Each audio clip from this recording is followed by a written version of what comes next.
Today's sponsor is Loot Crate. For less than $20 a month, Loot Crate gives the geek in you a special treat every month. You get a box of 6 to 8 items of gamer and pop culture licensed gear, apparel, collectibles, unique one-of-a-kind items, and more. This month, we're cowering in fear at the return of villains. Thanks for joining us as we celebrate our darker side with epic items from Marvel, an exclusive DC figure, a unique wearable we've never put in a crate before, it's a huge crate, and more. It's good to be bad. You have until the 19th at 9 p.m. Pacific to subscribe and receive that month's crate, and when the cutoff happens, that's it. It's over. Too bad, Spider-Man. So go to lootcrate.com/kindafunny and enter the code kindafunny to save $3 on your new subscription today.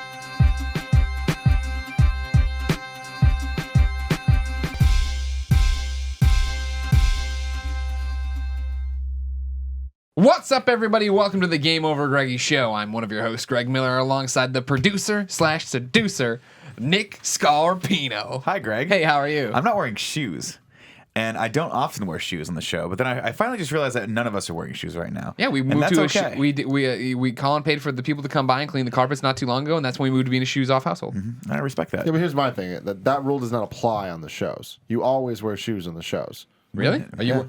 You're not wearing shoes. This is the first time ever It feels that I'm not good, wearing though. shoes, but I'm only not wearing shoes because they don't know that. Now they do. Fuck you guys. But don't you feel liberated? You'll Tim? cross your legs at some point in that shot, and people will know. Don't you feel liberated by usually the fact don't. that you're not wearing shoes? If you want to wear shoes for the show, then you need to buy a shoe tree we can hang on the back of the door, and then you No, can but just see- have shoes. You could have on-camera shoes. Yeah, but the problem with that is like This is the pure one, Tim Gettys. It's just the putting on the shoes process.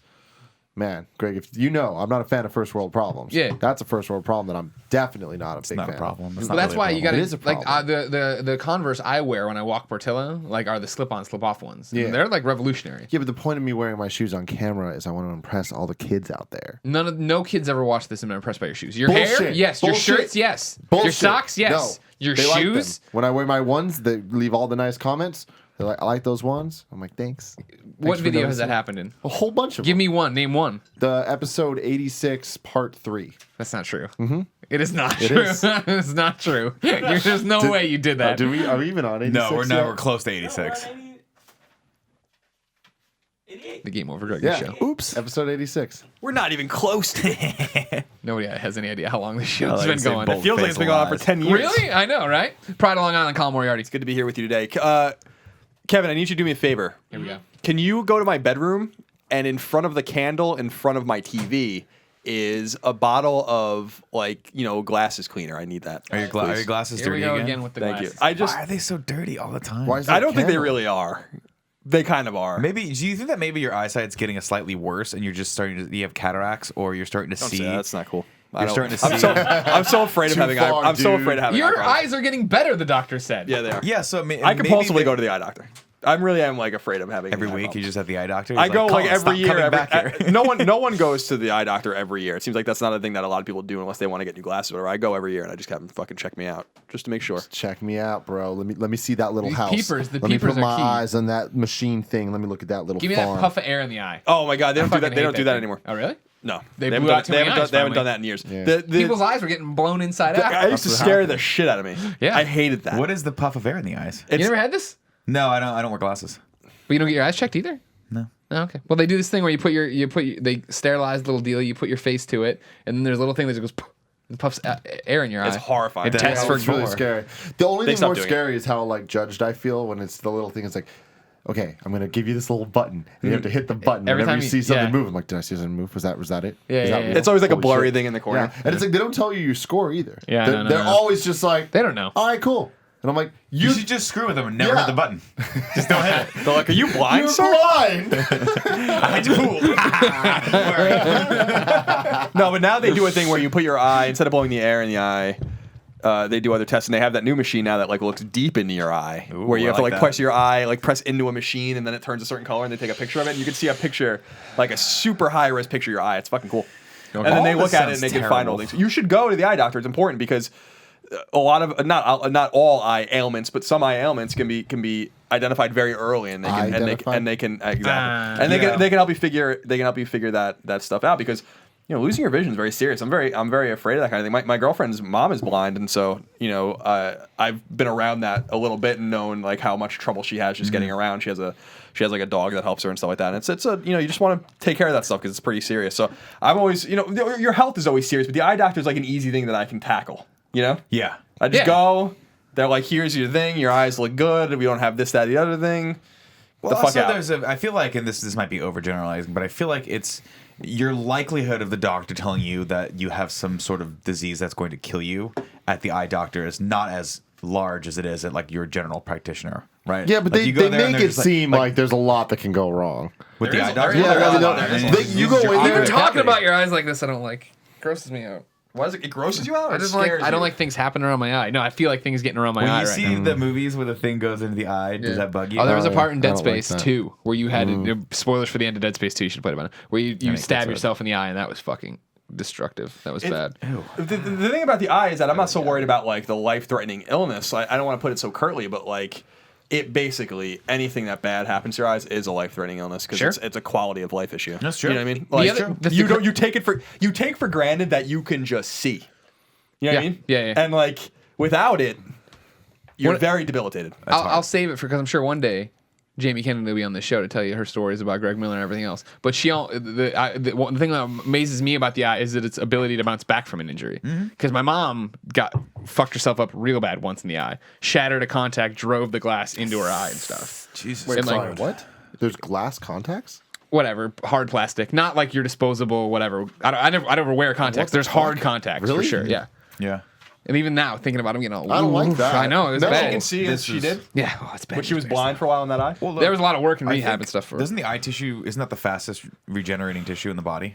I don't know anything about Like that. the eye and the tongue. The tongue. The tongue's Tongue's a essential. good regenerator. I don't All know. I can know say that about the for eye sure. is that biologically and evolutionarily, we probably have come to learn like your vision's really important and put all of the biological resources you can into making sure you're good. There. So maybe that has something to do with the quick regeneration of some of these things.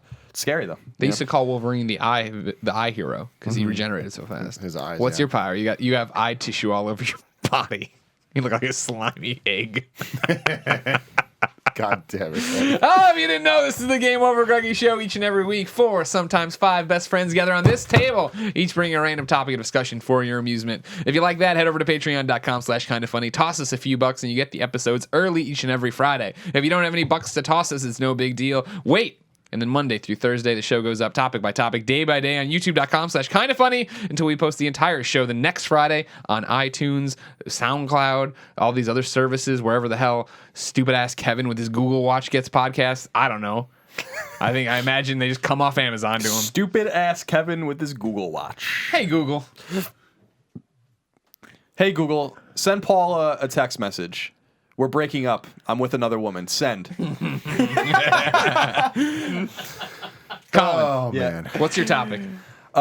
This one's easy. I want you guys to fill in I want you to fill in the blank and then tell me a little bit about it. All right. It's gonna be a really easy one. Sure. The statement is, how can you not like? And so I'm gonna give you my example. Oh, okay. How could you not like blank? Yeah. Got It it. can be anything. It can be literally anything. How can you not like Seinfeld? That's my example.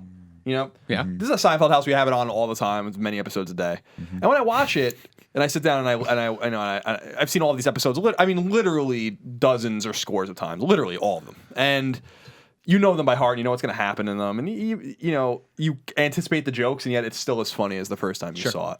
And I don't feel like a lot of shows are like that. So. Because at night I watch a lot of Golden Girls, and I think that's a great show. But even when I see episodes again, I'm like, all right, the humor's lost a little bit if you know the punchline. I've been We're talking watching. about Dukakis and all this other stuff. Yeah, well, that's always they're making like really obscure political jokes from 1988. I've been watching a lot of on Hallmark Channel because I'm 90.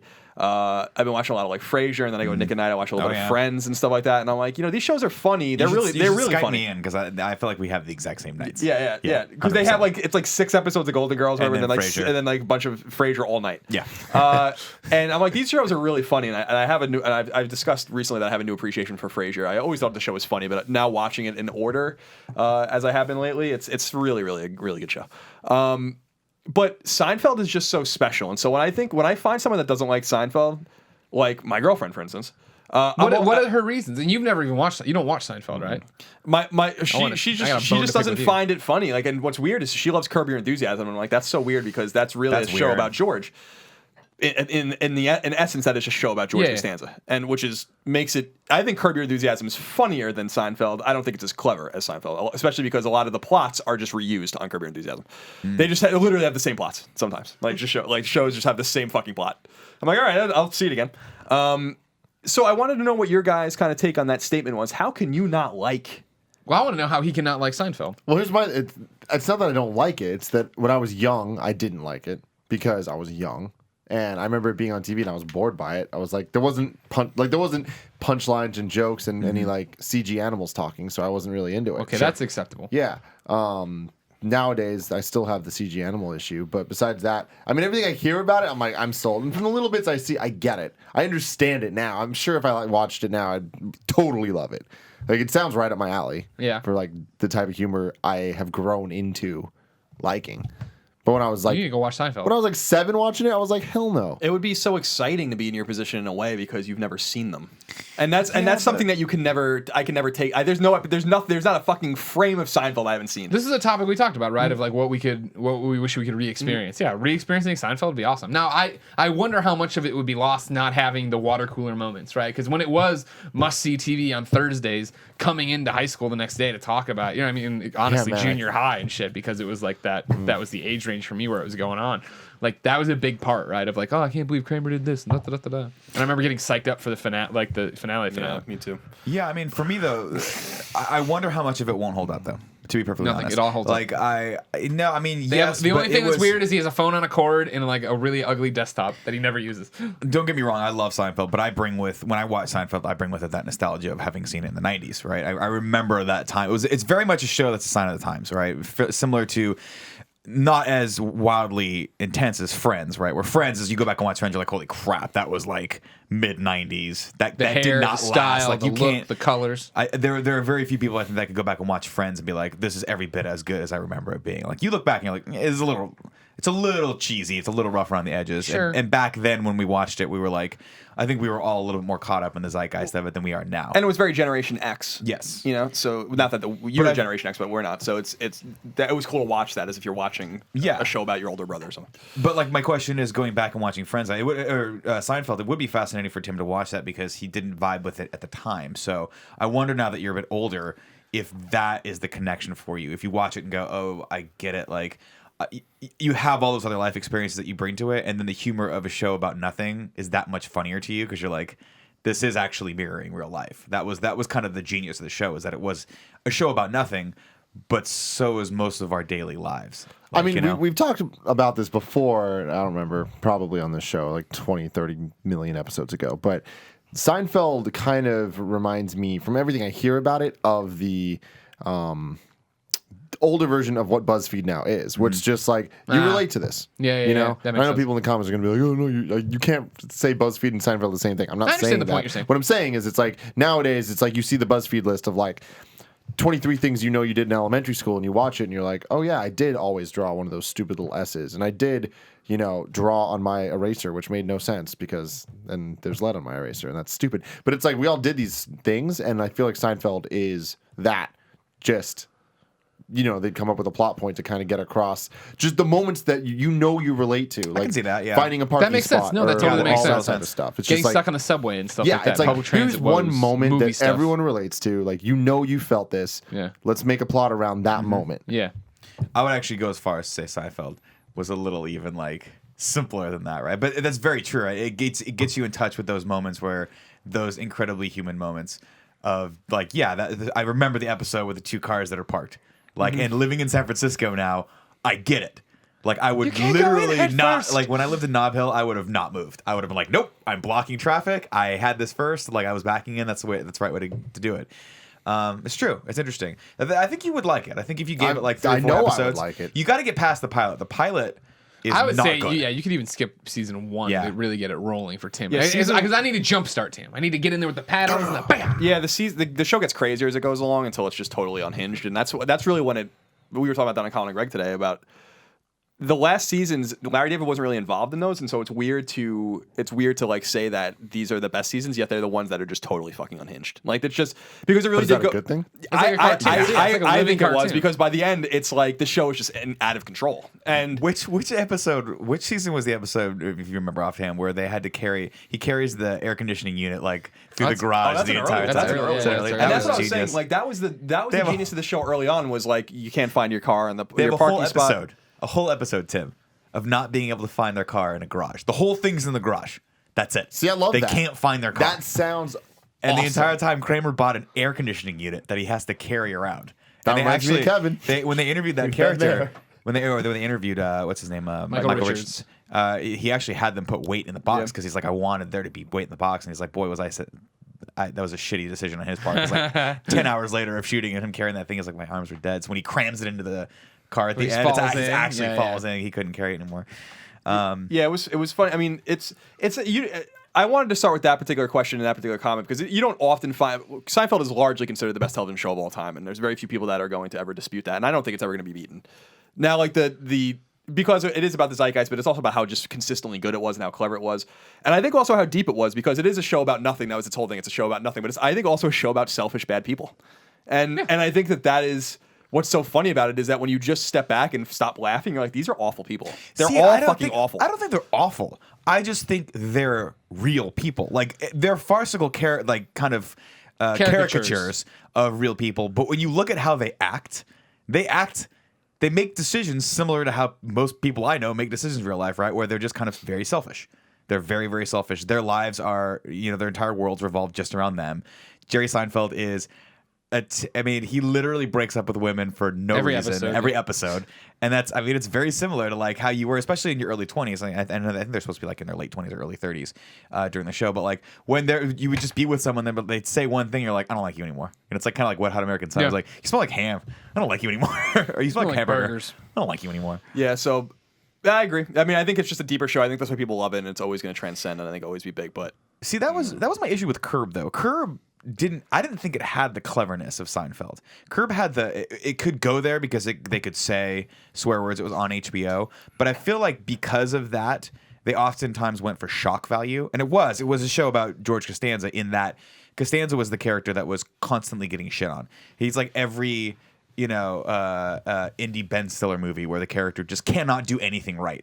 And I hated that, and it needed to be balanced out with the Seinfeld character that kind of had it easier because he was good looking and successful. There's a whole episode about that, about how everything goes his way. Yeah, there's a whole He does episode. the opposite. Elaine, is cute and can date whoever she wants, and like doesn't really care about anything. And the Kramer's just out of his mind and somehow rich. I never figured out how he could just never have to work. They insinuate that he's like independently wealthy, but you don't really know like what it is. So the show is a lot more well balanced, where you get to Curb, and Curb is just really negative. Actually, when you watch it, that was just a dark show, and I couldn't really get into it. It is a dark show. The thing I like about Curb, the thing that and Cheryl's one to point this out why she likes it, even though and this is something that Seinfeld did really well. It's the Seinfeld format is the loop, like they introduce things that all tie together at the end. Yeah, and they're just these disparate parts that have nothing to do with each other that just all intimately tie in. And Curb Your Enthusiasm does it better than Seinfeld, I think, in the sense it's like that's like how like all of these 5 different subplots in a 24-minute show could just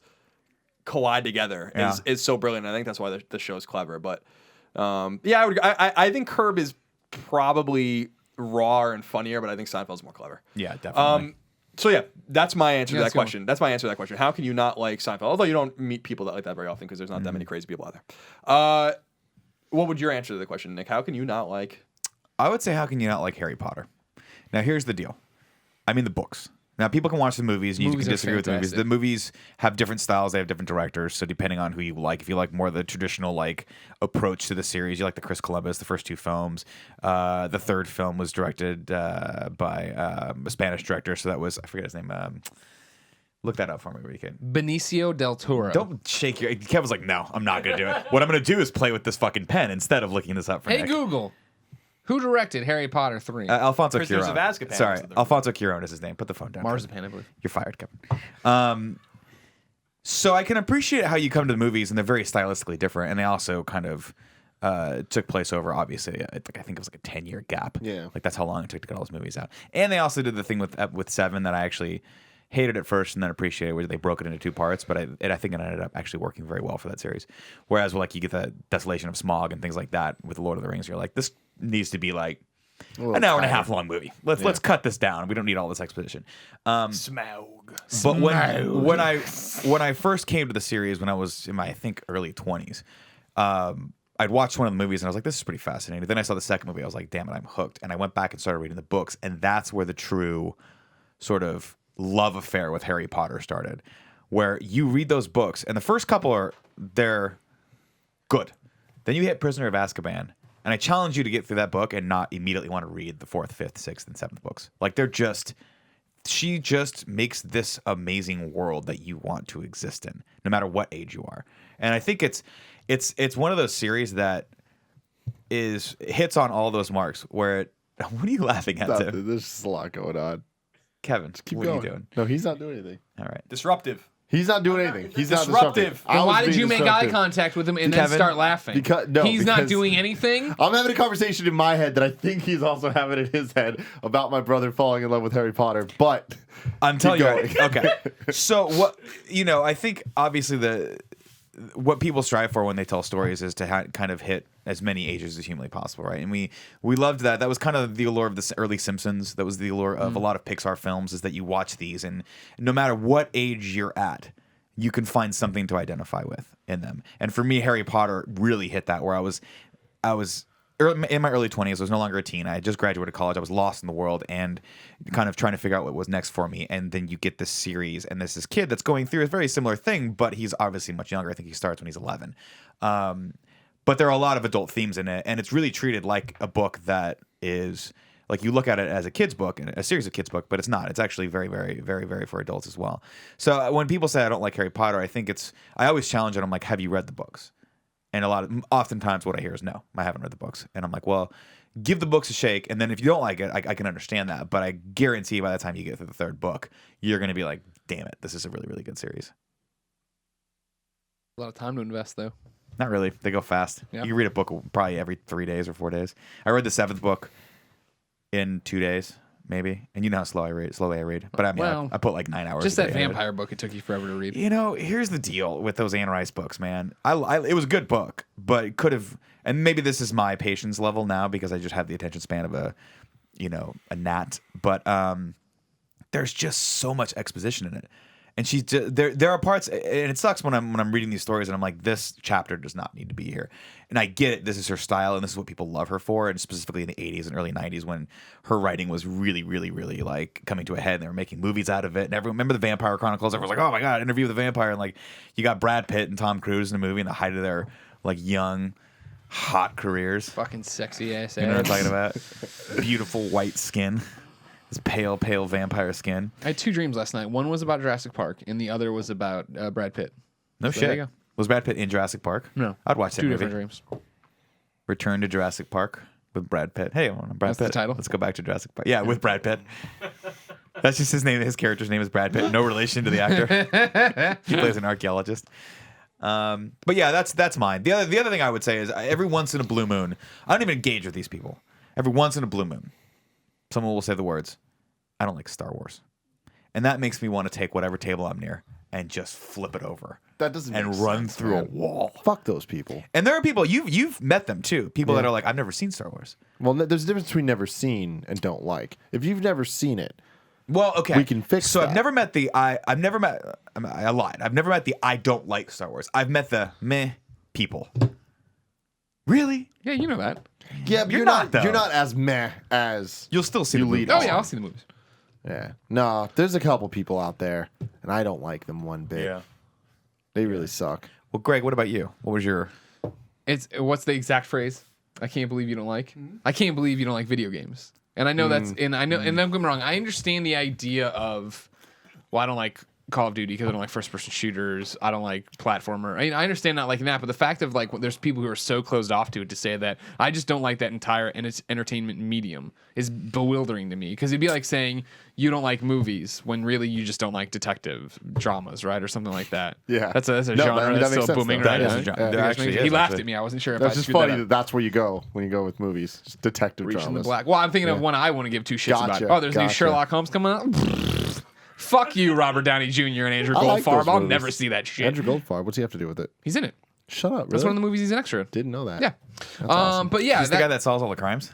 Oh shit. Yeah, that's him. That's weird. He didn't get billing on it. But. you got me on that one, Scarpino. Good job. Well, but the problem with video games is it's still, again, we've talked about this, is it's still a relatively new medium. So, Right. No, but that's the whole thing is like, and that's the thing with it, that there's people who are just so closed off to it and have such a small vision of what games are that they don't understand there's so much on the peripherals. And it's not new anymore. It's like 40 years old now. I mean, that's the crazy Yeah, thing is but that games it's- are like. I agree with hasn't you. been widely Hasn't proliferated. Thank you.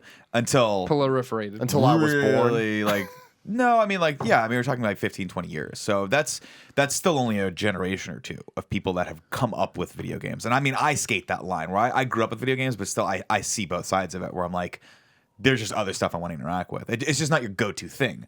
And so you're just not thinking about it. I understand, and don't get me wrong, and that's where all this comes down to with anything we're saying. I think everything we're saying, you have to give it a chance, right? And you'd like it probably.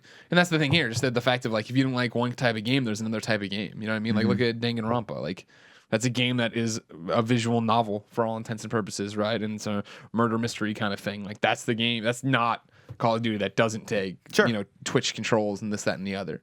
There's something in, I think, like I was talking about that analogy of the silly putty. Like, there's something in gaming for everybody. Yeah. And that's the whole thing of like, I can't imagine when like Silly putty? Gia doesn't. Explain the silly putty? This is a tired Greg Miller trope, so sorry. But I was talking about that when games started, like Mario and NES, and like when games in quotes started, like when they started getting popular, people had think of silly putty. There's this like defined definition. This is what it is. But then people started to grab it and pull it in different directions to where now it's stretched out to every corner of the universe, and there's a game for every mood you're in, and there's games that are strictly just on platforming and trying to get as many coins as possible, and then there are narrative experiences and dramas that redefine your life and your outlook on people and genders. That's where we are now, and that's where it's hard to explain that to people who still think of it as just Mario, and so I don't like that. Yeah, exactly. Now, when you used to use silly putty, did you ever roll it on top of newspaper and then look at it? Yes, because here's what you do with silly putty. You do that. The image is reversed. Cool. You shove it in little cracks and you pull it back so it says whatever you were intending. And then you go, what the fuck do I do with this? Yeah, you try to eat it. You get some cat hair in it and you're like, ugh. I thought it, yeah. Throw it away. Is that slime? Remember slime? Yeah, Gack? of course. Gack and slime. Hell, and that ooze. That was an interesting time. I want to say this about both of these things. First of all, Harry Potter, I agree. I think Harry Potter is great. I only read the first 3 books. And I stopped seeing the movies at that point because I was just like, well, I don't want to see the movies without that. You're so like, Azkaban was where I stopped. you close issue. You close book 3 and you're like, this is where I want to leave the No, story. it's just that there was no more books at that time, and I just never went back fell to it? off. I don't know. If there had been a 4th book, do you think you would have just continued reading? Yeah, definitely. I really like those books. And for video games, I agree with you. I mean, right now, games are 40 years old, give or take. Yeah, about 40 years old. And I mean, they're older than that if you count like the programs and stuff. But you know, like Nobody commercial counts games like Coleco and the stuff. 70s. And like 74, 75. Pong and all that kind of stuff. And you know, Citizen Kane came out 41, so we're like we're in the same sort of period. Like films are basically at 40 years old was like Citizen Kane and like all the kind of the World War II movies, really that kind of that era, right? The 40s. So games are still relatively young. Yeah. And I wonder if you went back, and I'm sure if you did go back to the 30s and 40s and you're like, do you like movies? I'm sure some people have been like, no. Yeah. You know, so Yeah. I still think that there's a point that Nick's making that I think is valid, which is that there's still, it doesn't seem young, 4 years old doesn't seem young, but it is. It's when there's no one left on this earth that didn't play a video game or didn't grow up around video games. That's when it stops. And that happened in the 50s, 60s, 70s. Really, the baby boomers were the ones that came up and were surrounded by movies and surrounded by TV and entertainment music, and they're the ones that brought it to their kids and so on and so forth. So I do think it's our kids, you know, our generation's kids that are going to be the ones that play games. And Don't think about it and No. aren't gamers because you're not a moviegoer and you're not these different things. That said, and you have the parents making it okay for that, right? Sure. It's okay. It's not only you're not saying it's okay for your kids to play games. You're just introducing it like it was TV in my household. Yeah. Whereas like it was a foregone conclusion. I'm gonna come home and I'm gonna watch TV. That's what's gonna happen because that's accepted. Eat a Hostess pie. I would say a better analogy for that would be than reading, right? Like people don't read anymore. No, I and agree. when you have people that are like, I don't like to read, it's like, well, okay, let's get into that a little bit, because a lot of people don't read books anymore. Yeah, it was just fucking don't. horrifying to me because I don't know how you can not read a book, but because I love reading. Yeah. Books mess everything up sometimes, though. They add too much, development and characterization. Like, I remember I read the novelization of Space Jam, and they just totally got Charles Barkley's character wrong. But there's something about that. There's something about games and books that are, and I've always said this, that are congruent with each other and that they take effort. No one is going to say no generally to TV or movies or listening to music because you don't have to fucking do anything. You know what I mean? Playing games is effort, and reading books is definitely effort. I think the payoff is way bigger with books than anything if you dedicate your time with it. I actually think that their payoff's way bigger with games because you have some agency over what's going on. But which I think is really important and what's unique about video games. But I think we'll get to the point where things are more readily accepted. The ironic thing about reading today is that we are better read and read more than ever today, yet you find a lot of people that don't read, which is so funny to me. You can't, that's what I said before on the show, which I think is so fascinating, a lot of people don't think about, is you can't exist in this world without reading.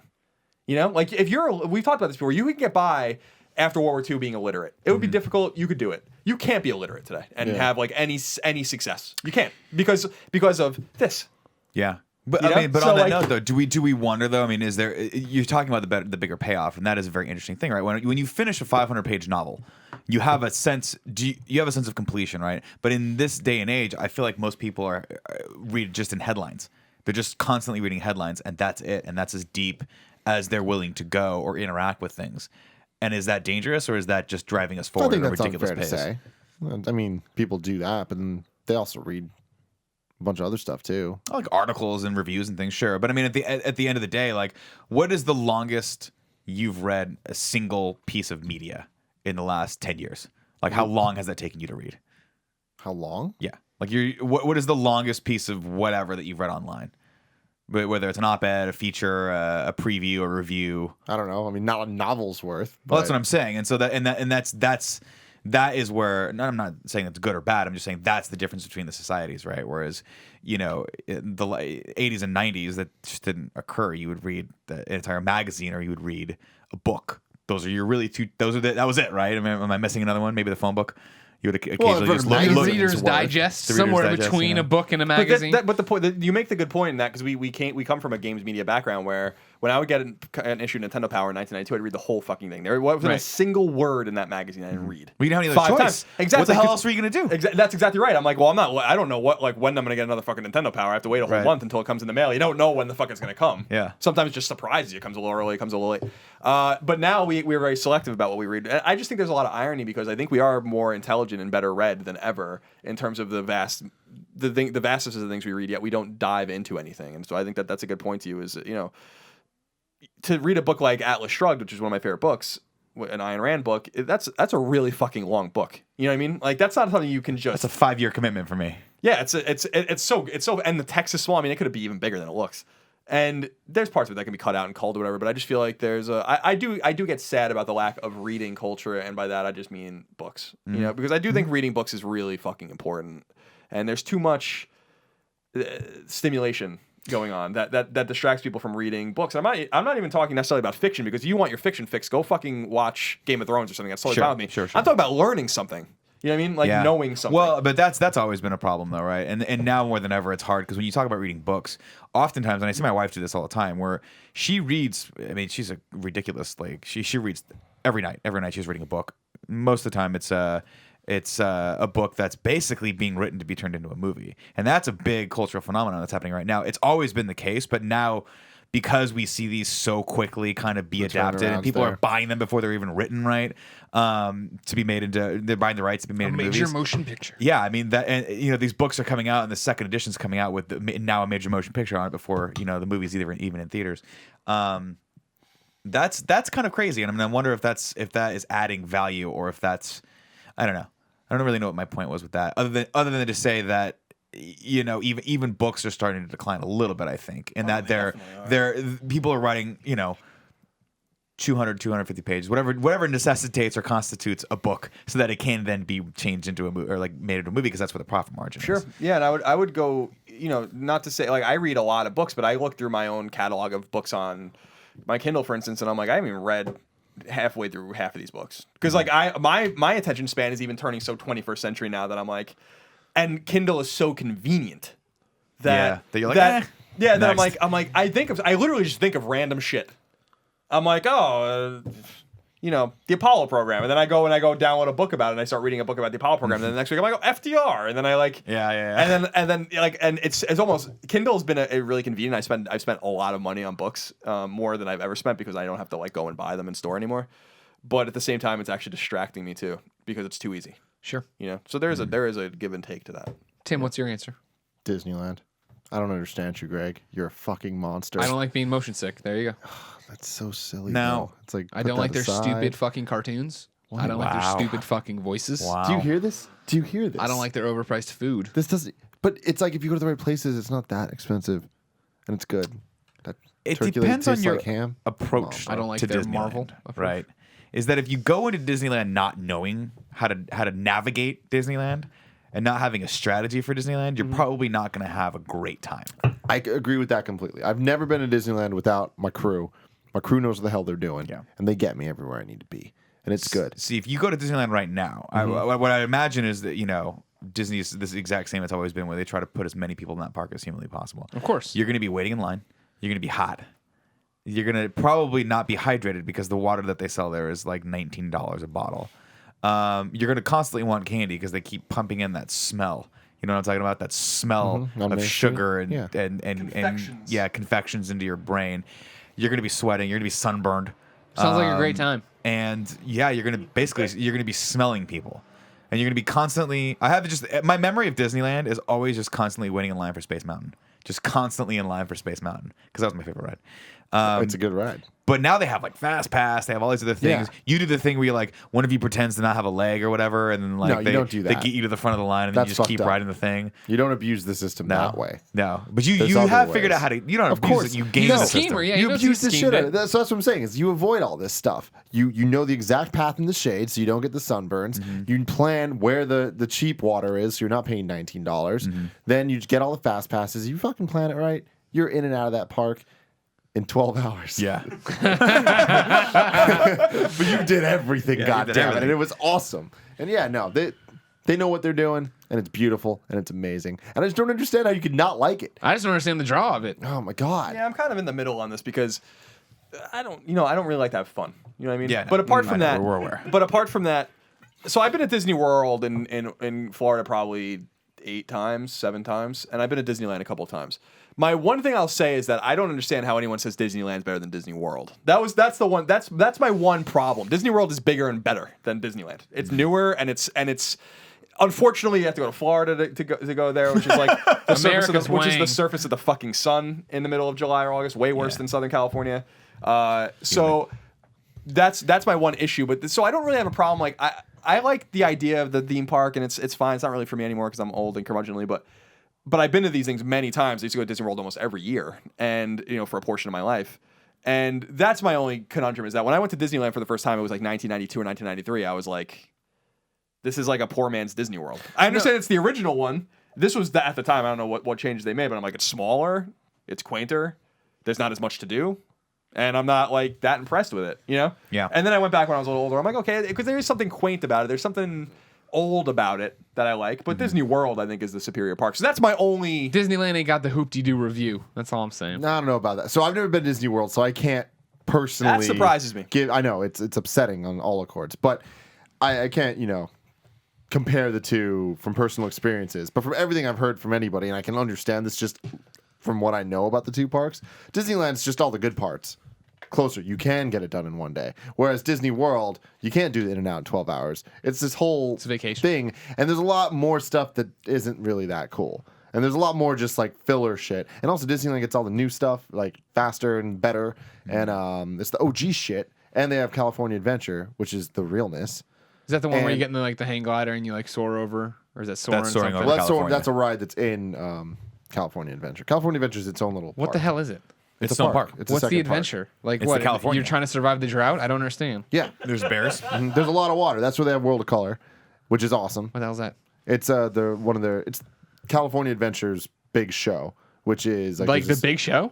Yes, the Big Show's actually there. That's awesome. He choke slamming people into the water. But no, He's they just in the middle of the lake, shoot just- water up into the air, and then they project Light. stuff against it. So dumb. And there's like light shows and shit. It's fucking awesome. So dumb. God, like you I just don't guys even suck, understand. man. Like It sucks. if It you sucks just that, like, got here from the 1920s and we showed you this, it's like your county fair but bigger. I'd be like, I understand why these hicks like it. But why you, a man with you a fucking can't watch compare the that can do county fair anything? to Disneyland. I It's just like- did. I No, just did. it's like There's rides and overpriced food and a bunch of hillbillies. Greg, I think, Oh my I think God. you're missing one all important. You're missing one all important point though, Greg, is that every roughly 50 feet you can get a churro, and that can't be discounted. That I can't mean, be I've had my discredited. first churro ever in the last year and a half to 3 years. I remember it was at the Damon show where he had a whole bunch of churros. How were those? It's like I've never had it. Everybody's like, these aren't good. I'm like, this is really good. I'm like, The haven't you churro- ever had a churro? I'm like, no. They're like, well, these aren't even good churros. When you get the right consistency of churro, and Which Tim is will the back me up Disneyland on this. The churro. Disneyland churro is crispy on the outside, Yeah. warm and soft on the inside. Just like I like it. Just the right amount of cinnamon and sugar on the outside, and it's handed to you by someone who one day hopes to be the CEO and president of Disney. But they're starting from the ground. Yeah, starting I from like bottom, that. You know what But I mean? that's the other thing. The people that work at Disneyland, God bless them. I'm They love sure they at least they make it seem like they love crew- it. or the cast I'm sure members. they got some issues that they hate. But you know what? I don't know that. I have, dude, all my friends that went to school for theater arts were at some point work for Disney. If you are in Orange County and you do anything in production, like live production, you work for Disney at some point. At a certain point, like every time I do a job down there, like someone on the crew, like we did Comic-Con, I think it was 2 years ago at IGN, we were doing Comic-Con, and someone's like, I gotta go, I gotta overnight at Disney. So when the park closes, the crews come in and like strike whatever thing was there and put up something else, and they have to do it before the park opens the next day, It's flawless, which man. is crazy, and you never see it. It's motherfucking happiest place crazy. on earth. But Greg, so there's churros every 50 Sure. feet, and every 5 feet there's nothing but children. You know how much I and love them. Sticky and sweaty and Ooh, hating that you. sounds great. Coughing up their diseases, getting them all polluting out there. That's what I want. So it sounds fun, right? What Yeah. do you think? What do you think? Because I'm sure Tim's done it, so I don't want to. I want a real answer. I want a Nick answer. Mm-hmm. What do you think going to Disneyland would be like with Kevin? Oh my god. I haven't done it. Oh, you really? No. It's been very upsetting. It needs to happen. What is There's that been like? a few plans that haven't worked. I think that Kevin would somehow. It would be pros and cons, like everything with Kevin, right? It would be. It would be a simultaneous, amazing and horrifying experience. I think you'd get into I think you'd get onto every ride immediately somehow, and you don't ask questions, and it would happen. I think that every ride would be amazing were it not for the fact that Kevin would always have a churro in his hand and be a little closer to you than he needs to be. And as we've already established, Kevin is a smell amplifier, so the churro would just permeate. And after a certain point, you would start to hate the churro smell. And that would be heartbreaking for me. Kevin would make me hate the churro smell. But then he would do something amazing, like I'd be like, God, I'm hungry, and then just hand me one of those gigantic turkey legs. Yeah. And I'd be like, God damn it, Kevin. I mean, pros and cons. It's pros and cons with Kevin. Yeah. Pros and I cons. think ultimately, though, with Kevin. 60% pro, 40% con for going to Disneyland with Kevin. He does sweat a lot, though. Yeah, I was gonna say, will you be able to taste them? Yeah. Yeah. And not only that, but you remember he's a smell amplifier, so I'll be able to taste not only him, but the 10 or 15 people that surround him in a radius. I'll be like, I can taste everyone right now because Kevin's amplifying their smell. It's disturbing. I think it'd be fun, though. Kev, We you need to go to Disneyland. We should go to Disneyland. And you need to have fun. It's a world. You don't have to, of Colin. I wouldn't ask that laughter, of you. a world Thank you. of tears. You're not gonna ask. You're not gonna get blood from a stone over here. It's been a while since I've been. I enjoy Disney. Tower is like my favorite thing. I went on that. It was their 60th birthday recently, guys. There's a whole new parade that looks legit. See, and that's the thing. Parades suck. I'm to not- begin What's with. the deal with a No, no, parade? Here's my Parades thing. are so stupid. I don't like parades either. I'm not a parade Martha, guy. come out! The What it- marching band from 15 schools is going by. No. I sure hope they play. Then the Saints come marching in. No, so I'm not a fan of the parades, even the Disneyland ones. But this one that they're doing now, it's like this. It's a huge production. I'm a fan of productions when it comes down to it. It's like whether it's a video or a theater show or a freaking parade with lights everywhere and shit. I'm down with it. And this one looks really legit. It's They called are- Paint the Night. They're top of their game. They are top of their game. No one's better than No one's Disneyland. better than No but, one. But who's competing in the parade game? No one. Not High three school of marching us, tell you bands that and much. one college in the Macy's Midwest. is Macy's still trying Here's to the be. thing about parade. Here's the thing. I'm glad Greg this brought this up because I never really thought about it. But parade, like what I. A parade has never made me Parades excited. suck. Ever make me excited. And Hey, get your lawn chair and come sit down. The fire department's gonna roll by at 5 miles an hour and maybe toss you a Tootsie Roll. it's just I've always been. I'm a kid. I'm allowed to be here. What's with all these other old ass adults? You think I could've been Elon a Musk firefighter. is going to fucking parades? You think Yeah. Bill Gates has been? That's the common theme between all of the smart men in America and women. They never went to a They parade never go to parades. because they were thinking about real world issues and how to solve them. The last parade I went to or even came in contact with was on Market Street, and I don't even know what the hell it was for. But I was so pissed that it was in my way that I just walked right through it. I just walked right through it. And by that I mean my wife walked right through it, and I followed her, apologizing with my eyes to everyone around me. Like, And then did you get on top of one of the floats? no, And sing it was Twist and like Shout? it was one of those that had horses, and horses terrify me. I'll be honest with you. Oh, Like they're giant fucking weird, Clydesdales. dude. Yeah. They're like I mean they're like giants, really, when you come down to it. Like, you know that scene in Giants, the movie. Little Wow. Giants. No, what's the one we watched? James all and the the time with Giant the snow Peach. and the wall and the people that kill each other and have sex with their brothers Giant and sisters. of Thrones. Game of Thrones with the the giant in Yeah. Game of Thrones. That's what it looks like to me. Sure. Because I'm shorter than you guys, so you have was to quite the understand that path. that a Clydesdale to me is approximately 20 to 30% in scale bigger than it is to you. Because I'm Right. a That little makes sense. smaller. That makes a than lot you of are. sense. Yeah. I can't look them in the eyes. I don't like any animal that's not at my eye height with Sure. me. So tigers are okay, but the giraffe can go fuck itself. No one knows what the giraffe's thinking. No, it does. You can't see. Have you ever seen them fight? Yeah, it's nuts. Holy Don't shit. they whip their necks and stuff? Yeah, they just freaking like head bash each other. Their necks are all like, oh my god, YouTube it, guys. Holy Not shit. until we're done with this episode. I can pause and just open up No, another don't. window. No. Do what you need to do. You know, if you want to watch that video now, I mean, we're not trying to tell you what to do. You have liberty and free will. Unless you're in Europe, because then we have all the freedom. Yeah, you lack a lot of freedom, but you were born free. But you'll die under the queen's boot. Does she still wear boots? Oh, Maybe yeah. when she goes hunting. Just cowboy boots. Nick, Yes. what's your topic? I've been watching a lot of, I've been reading a lot of DC comics lately. Yeah, you have, man.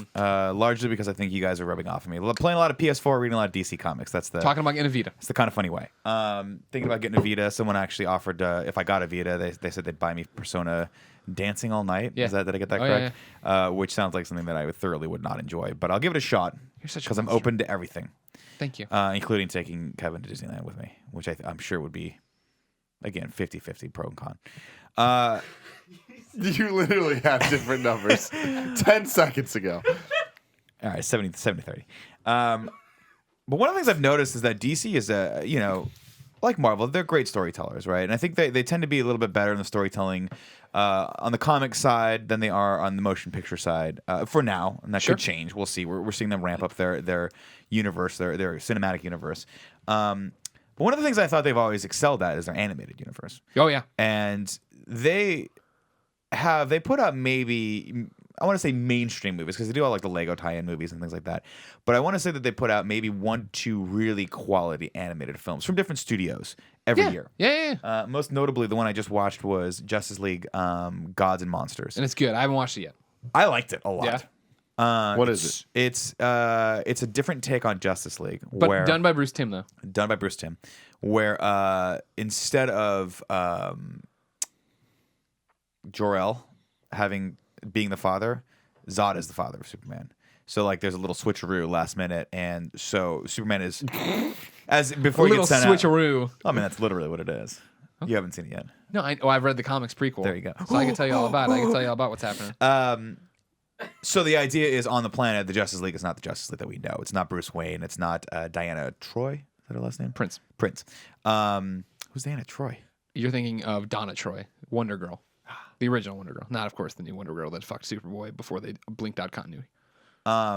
Instead, it's a whole different host of people. Now they are still crime fighters, but they're like brutal. But they all have And they kill different, like their whole monsters. thing. Yeah, exactly. That's the whole thing. Like Batman is actually it's the man bat, but is even in a different way where he's got to suck blood. He's a Yeah, he's vampire. He's vampiric. doing all this stuff. Superman, when he comes and he lands in like Mexico. His parents bring him across the border to be a migrant worker. Right. So he's got this huge chip on his shoulder, and like he feels like even more of an outcast and outsider. Right. He also says the word Dios mío a couple times. Because Which- again, now he's been raised in Mexico. Because he's been instead of raised in Kansas. Mexico, which I originally didn't remember because they gloss over it at the beginning of the film. He just kinda That's why I had to read these prequel comics. right. And to so I really was get like, that's into an it. interesting turn of phrase for Superman to say. Ay, Dios mío. He literally sees someone. He sees like a dead body. He's like, Dios mío.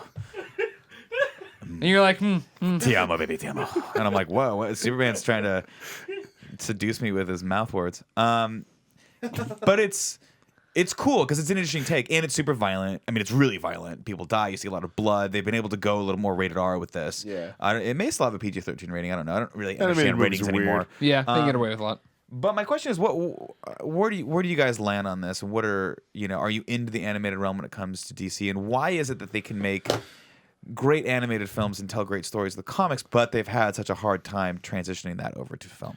Well, animation is so much more close to comics than live action, so I feel like that's the easy answer. It's hard to make that stuff in real life, but a cartoon, cartoons and comics are essentially the same thing, but one's in motion, So it's like, but okay, so backing up to that, why is it okay for them to make an animated movie where Superman is the son of Zod, but they can't do that? They can't take that risk or that liability with because it's the audience it's aimed at. Like everyone here, when you said it said Jor-El, it's Zod. We get that. We understand that at a base level, whereas a mainstream audience doesn't. And that's why they burn so much time with these movies where they have to come out and set up who they are and tell the origin and do this to over-explain who this character is. Because a gajillion people who have never even heard of Zod are going to go see that film and get introduced to that character in Man of Steel and understand what that is to an extent. The animated series, they're able to go out and take these shots because they're building them for an audience that is either still reading comics or was into comics and understands that. I don't think, and I don't have the financials, but the mainstream audience, I don't think, are downloading these movies and checking them out or buying them off the shelves and coming back and be like, what is going on? I mean, they're not. If you go to a Best Buy, these movies maybe a month after they come out are like essentially being given away. Like they're the bargain bin stuff for sure. Sure, but at the same token, if we're constantly being forced to retell origin stories every 5 years, every time we put something out, then doesn't that rationale, by that same rationale, can't we just tell any story at that point? Yeah, don't get me. I'm with you that it's a huge fucking problem that they don't have a way around it yet. Like, if people don't know the origins of Spider-Man at this point, they're never going to get it. I mean, Spider-Man's the one real, example of that happening now. That's just Batman. Ridiculous. Now we're gonna get a third retelling of Batman where he's out. I'm sure they're gonna have to go like. They're gonna show. Yeah, I mean, we already saw it in the trailer the slow motion gun, but I really feel like that's a flashback. That's a flashback. Yeah, exactly. Like just making a nod to like what happened in. This feels like the first time where they're really doing something in the movie. In Batman v Superman, where it's like, time's passed. He's an old Batman. We're giving you something different. You know what I mean? And the same thing with the Jason Todd Joker theory we kicked on the show last week, 2 weeks ago. Like, there's that thing to it of like, shit, maybe they're actually going to treat us with that modicum of respect that you can get around and do something. But what's always fascinating about this when we talk about this in these animated universes, and I mean, we're talking about Bruce Timm right here in particular, right? Is like what we love Avengers and Marvel's cinematic universe for, and what we're hoping doesn't go wrong with DC's in this, is what DC's been doing when they were on TV, right? It was Batman the animated series, and it was Superman the animated series, and they were in the same universe, and then it was Justice League, and then it was Justice League Unlimited, and they kept building up on these things to where it was you suddenly a universe. You had Hawk and Dove getting fucking episodes of their own, and you're like, what the fuck? Who cares about this? I care about Hawk and Dove. You're stupid. I care about Hawk and Dove. They got their own episodes and they had their own things, and we fleshed this thing out. That was Justice League Unlimited, though, wasn't it? Yeah. But I'm saying that's how it got to at the point where they were like, well, hell, put everybody in there and let's actually tell these things. And we're preaching to the choir here again. Like, I don't think Justice League Unlimited's hitting on people who, I've never cared about a comic before, but this Hawk and Dove, yes, let me watch you know what I mean? Like, then you get to the point where you've told all of that stuff and you have an audience that understands it. So yeah, now let's go out there and make gods and monsters. Let's go out there and give adult takes, in quotes, on what these people are, and tell stories that are in an animated form that Under the Red Hood's a great story, but does anybody want to see a Batman movie that relies so hard on this Jason Todd storyline? You know what I mean? That do they understand what that is? And yeah, but I would, right? I mean, isn't that, and that's the thing I think. So is your feeling now that there's a little bit of a shift happening where they are trusting that audiences can kind of either figure it out and or the relevancy of those origin stories doesn't quite matter as much as you it hope used to. I mean, that's what you hope with these universes, right? And the big test is going to be when Robert Downey Jr. doesn't want to be Iron Man anymore, and or when Hugh Jackman doesn't want to be Wolverine exactly. anymore. Like, what do you do when you put a new character in there, and how are you explaining that, or what are they going to do, and how are they going to work with that, or do they eventually just blink out the universe? I mean, I feel like X-Men's still tumbling towards that. It's all going to be rebooted. At some point, I feel Marvel's going to get the licensing rights back, and they're going to bring them into the universe, and they're not going to... just like Spider-Man. And like that's the issue with Spider-Man is it didn't need to be rebooted the last time it was. Yeah. Like that, they messed up real bad giving another origin story and all that shit. They should have just kept giving Spider-Man. Yeah. Because now, him being rebooted now feels super weird and wrong. But it's not that they need to reboot Spider-Man now. It's that because of the universe it's in, they need to retrofit him in somehow, which means he has to have an origin story. Spider-Man couldn't have just been doing shit while the Avengers and all this shit was happening. So it's like we're forced into a reboot for Spider-Man because of the MCU. Right. Whereas last time we weren't with Spider-Man. I think Marvel is where this all kind of gets really interesting because how come they haven't had good animated movies? You know? I feel like it's because they didn't have the base that DC did, where it was, here's this awesome Batman series, here's this awesome Superman series, here's this awesome Justice League, and now. But I mean, it's like in the 90s, they weren't all the same. I mean, I guess they were the same universe, like X-Men and Spider-Man. Spider-Man. That was in the X-Men universe? Yeah, there was like a whole like big crossover series and Fantastic Four.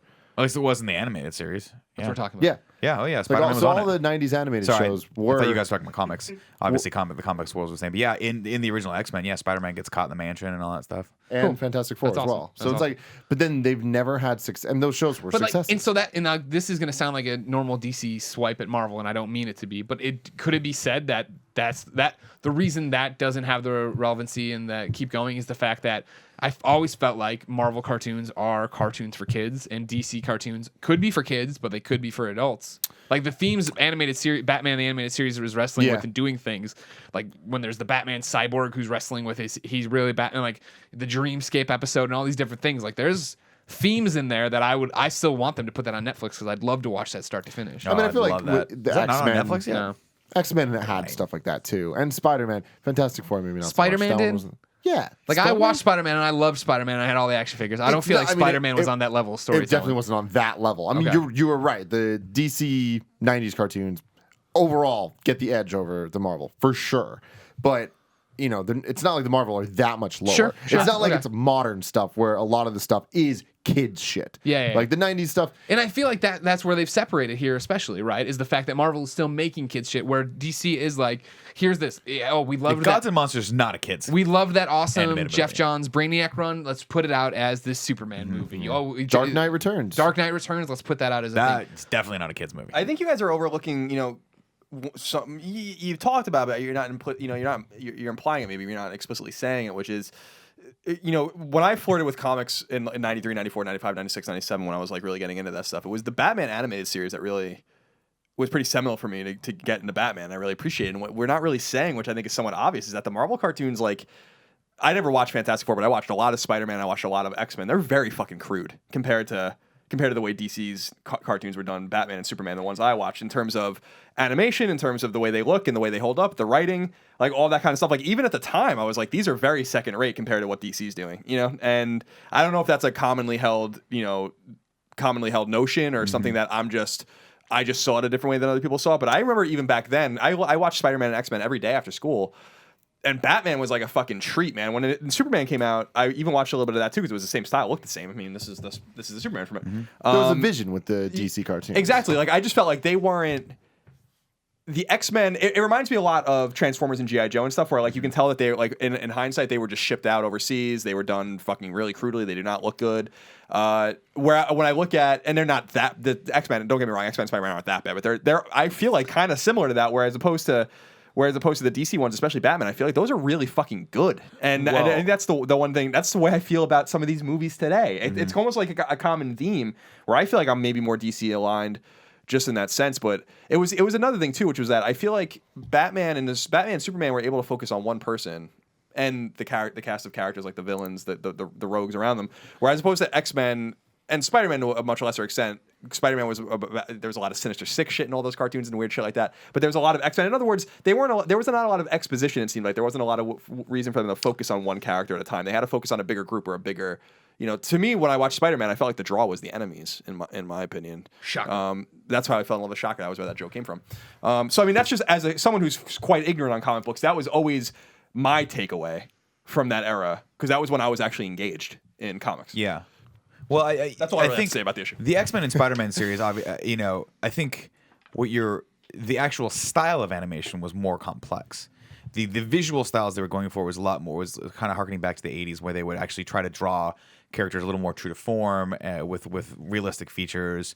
But what that unfortunately did was it made the film, the specifically X-Men, and I think Spider-Man as well. X-Men I think ended prematurely, if I remember correctly, because it was just so damn expensive to create and to make.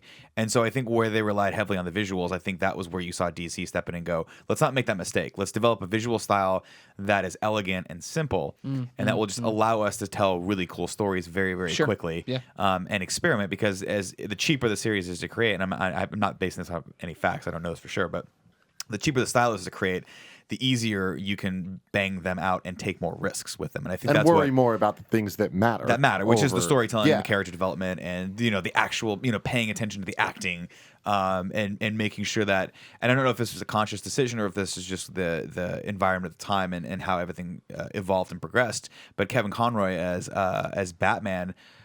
To me, the second he started doing that voice, I didn't even question it. It just, he was Batman, and somehow, some way, is still Batman. I mean, his voice is still synonymous with Batman. Seeing it all the way through some of the animated series, I think they've branched out now, and they're starting to find other talent for Batman, specifically in Gods and Monsters, because it's a different character. They shake it up and do stuff where they'll bring in Troy, they'll bring Roger Craig Smith, and they want this Batman to sound differently, but still, when it's a marquee Batman thing, they bring in Conroy. Even now, there's they make movies that do take place in that universe. Yeah. In the is it called just DC animated universe, whatever? I don't know. But I mean, Gods and Monsters, I think is specifically. I think it's supposed to be in that universe, but it's an alternate universe. But it is. Does that make sense? Yeah. Is that a weird contradiction of terms? Yeah. It is in that universe, but it's just an alternate telling of that story. But very same style, same character design, same characters, but it's a what if the Bruce Timm. You'll go right into that, and you'll be like, this is familiar territory. Yeah.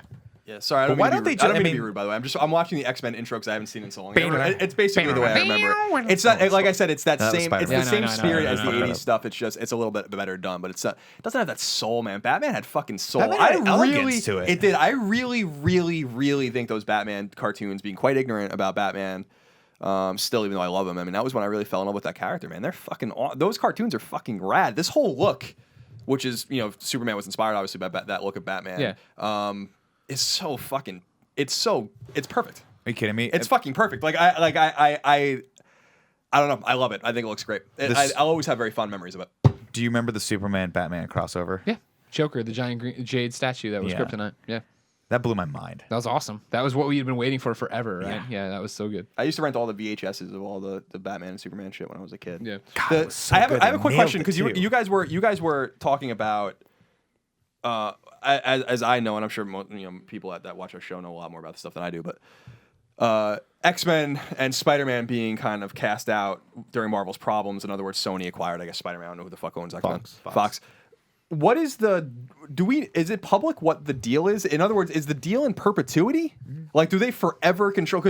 Or Tim was saying, maybe they get them back, but, why would that ever happen? They won't get it back until they sell them back. The thing is, we never thought that Spider-Man would go to Marvel either. Well, that's because Sony Studios is hurting right now. Yeah. Exactly. And that's how it's all going to happen, is that everybody's going to get weak, and they're going to continue to see, knock on wood, depending on who you are, this juggernaut of the Marvel Cinematic Universe continue to snowball and grow. And that's when eventually Fox has to do the same thing of just fuck, if we could cross over, it would be let's do Avengers versus X-Men. You know what I mean? Our X-Men versus their Avengers and blah, blah, blah. Yeah, I mean, hopefully you will see that. Sony is. You will. Money makes it all go round, and that's what people see. That's the dollar signs. I think they're. But what I'm hoping for, and what I would hope, is that there. I mean, obviously, there's a lot of competition between these studios, but there's so much money to be shared in revenue. Yeah. That it would be. I'm sure they're talking. In fact, you know they're talking, right? They're obviously talking. They're talking about. They're bringing Spider-Man back into the fold. Eventually, what you're going to see is your Fox is just going to turn around and relicense those characters out to Marvel, out to Disney, because it's not uncommon, by the way. This happens all the time in TV, where in Fox television studios, they'll produce something that then goes on NBC, just because maybe they don't want to actually distribute it, or NBC wants to go sell it, or vice versa, right? I think there was just a law passed.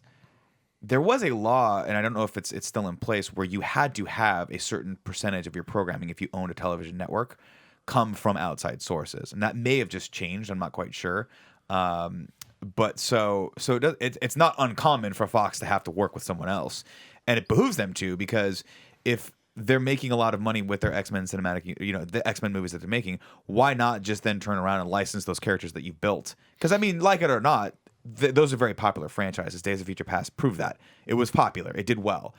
They're making Apocalypse. It looks cool. I'm going to go see it. Well, they're making more than Apocalypse. They're making that's Apocalypse true. and Gambit and Deadpool. Well, I just mean like the actual X-Men, just the X-Men movies, which feel like the Avengers movies, right? That's what they're trying to go for, where they're trying to build up their own. Deadpool is a part of the X-Men universe? Yeah. He's owned by Fox, I believe. Yeah, that's why he was so in it's X-Men Deadpool, Wolverine. X-Men, Fantastic Four. They had Daredevil, but they lost Daredevil. Back to Marvel. They have Fantastic Four. That's useful. I'm super interested. I'm really interested to see how that one does. 'Cause that movie looks like shit. See, I'm most interested about that movie. I have not seen a single trailer for it. Really? Really? I've stayed I'm away like, from it completely just because I just want to see what happens. But I'm interested to see how they get it involved with the X-Men and like how they make that part of the Have universe. they said they're going to do it? Yeah. Well, no, but I mean, So they're gonna have like a Fox universe. they have to, right? Well, they already sort of have a Fox universe. No one thinks of it in terms like that, but I mean, they've made a bunch of Fantastic Four movies already. Well, those aren't. Those in don't it, exist though. anymore, though. No, but I mean, that's what I'm saying is that they have those two big franchises that they could. Those are two big teams. Now they're not the Avengers, but I would have argued back in the '90s that obviously to me, X-Men was way cooler and way more important and impactful But I mean, to mainstream than the Avengers. But that's your point is kind of being proven to a sense where it's like, yeah, the Avengers and stuff is the marquee thing because that is where that is Marvel and it is the proper canon or whatever. But it's like X-Men obviously very successful. Yeah.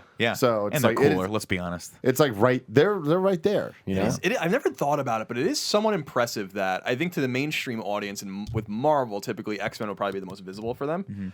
And it's amazing that Marvel, as with their cinematic universe, has done what they've done with really, I don't want to say B tier because that's not true, but like characters that maybe it is in a way, like characters that are just not as well known. It's actually somewhat impressive that they did it without Spider-Man and Well, without that's the thing. X-Men. It's amazing. The most well-known Marvel characters, Spider-Man, Wolverine, and they didn't have either of them. And they still made it work. It's pretty impressive. But I think I see that not knowing very little about Fantastic Four. I have two questions about that we can't really answer. A is that like, does anyone? I don't mean this to be disparaging, but like, does anyone like really care about Fantastic Four? Is this like a comic book that thrives and that does well? Are there people that like ride or die? This gets into a whole other crazy can of worms because all these film rights have been like.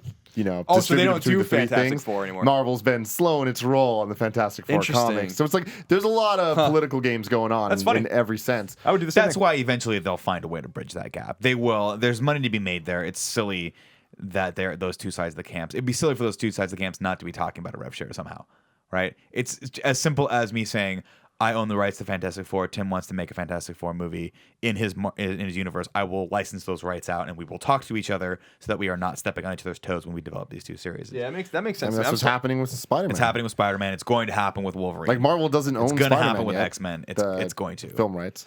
My second question is so we've established that because that's really interesting to me. I never really thought about that the business game of just fucking your competitor until they just can't until it's just unsalvageable, which is really quite and clever. then buying the rights back. Yeah, exactly. At its lowest market. It's rate. happening for Sony. So So that's actually really clever. The second thing, because I'm always curious, like just on that level, like is there like who's really like who's like I'm all about Mr. Fantastic. I love Reed That's my Richards. fucking dude. Now I always look at the Fantastic Four and I'm like, the name itself is very reminiscent of a different time.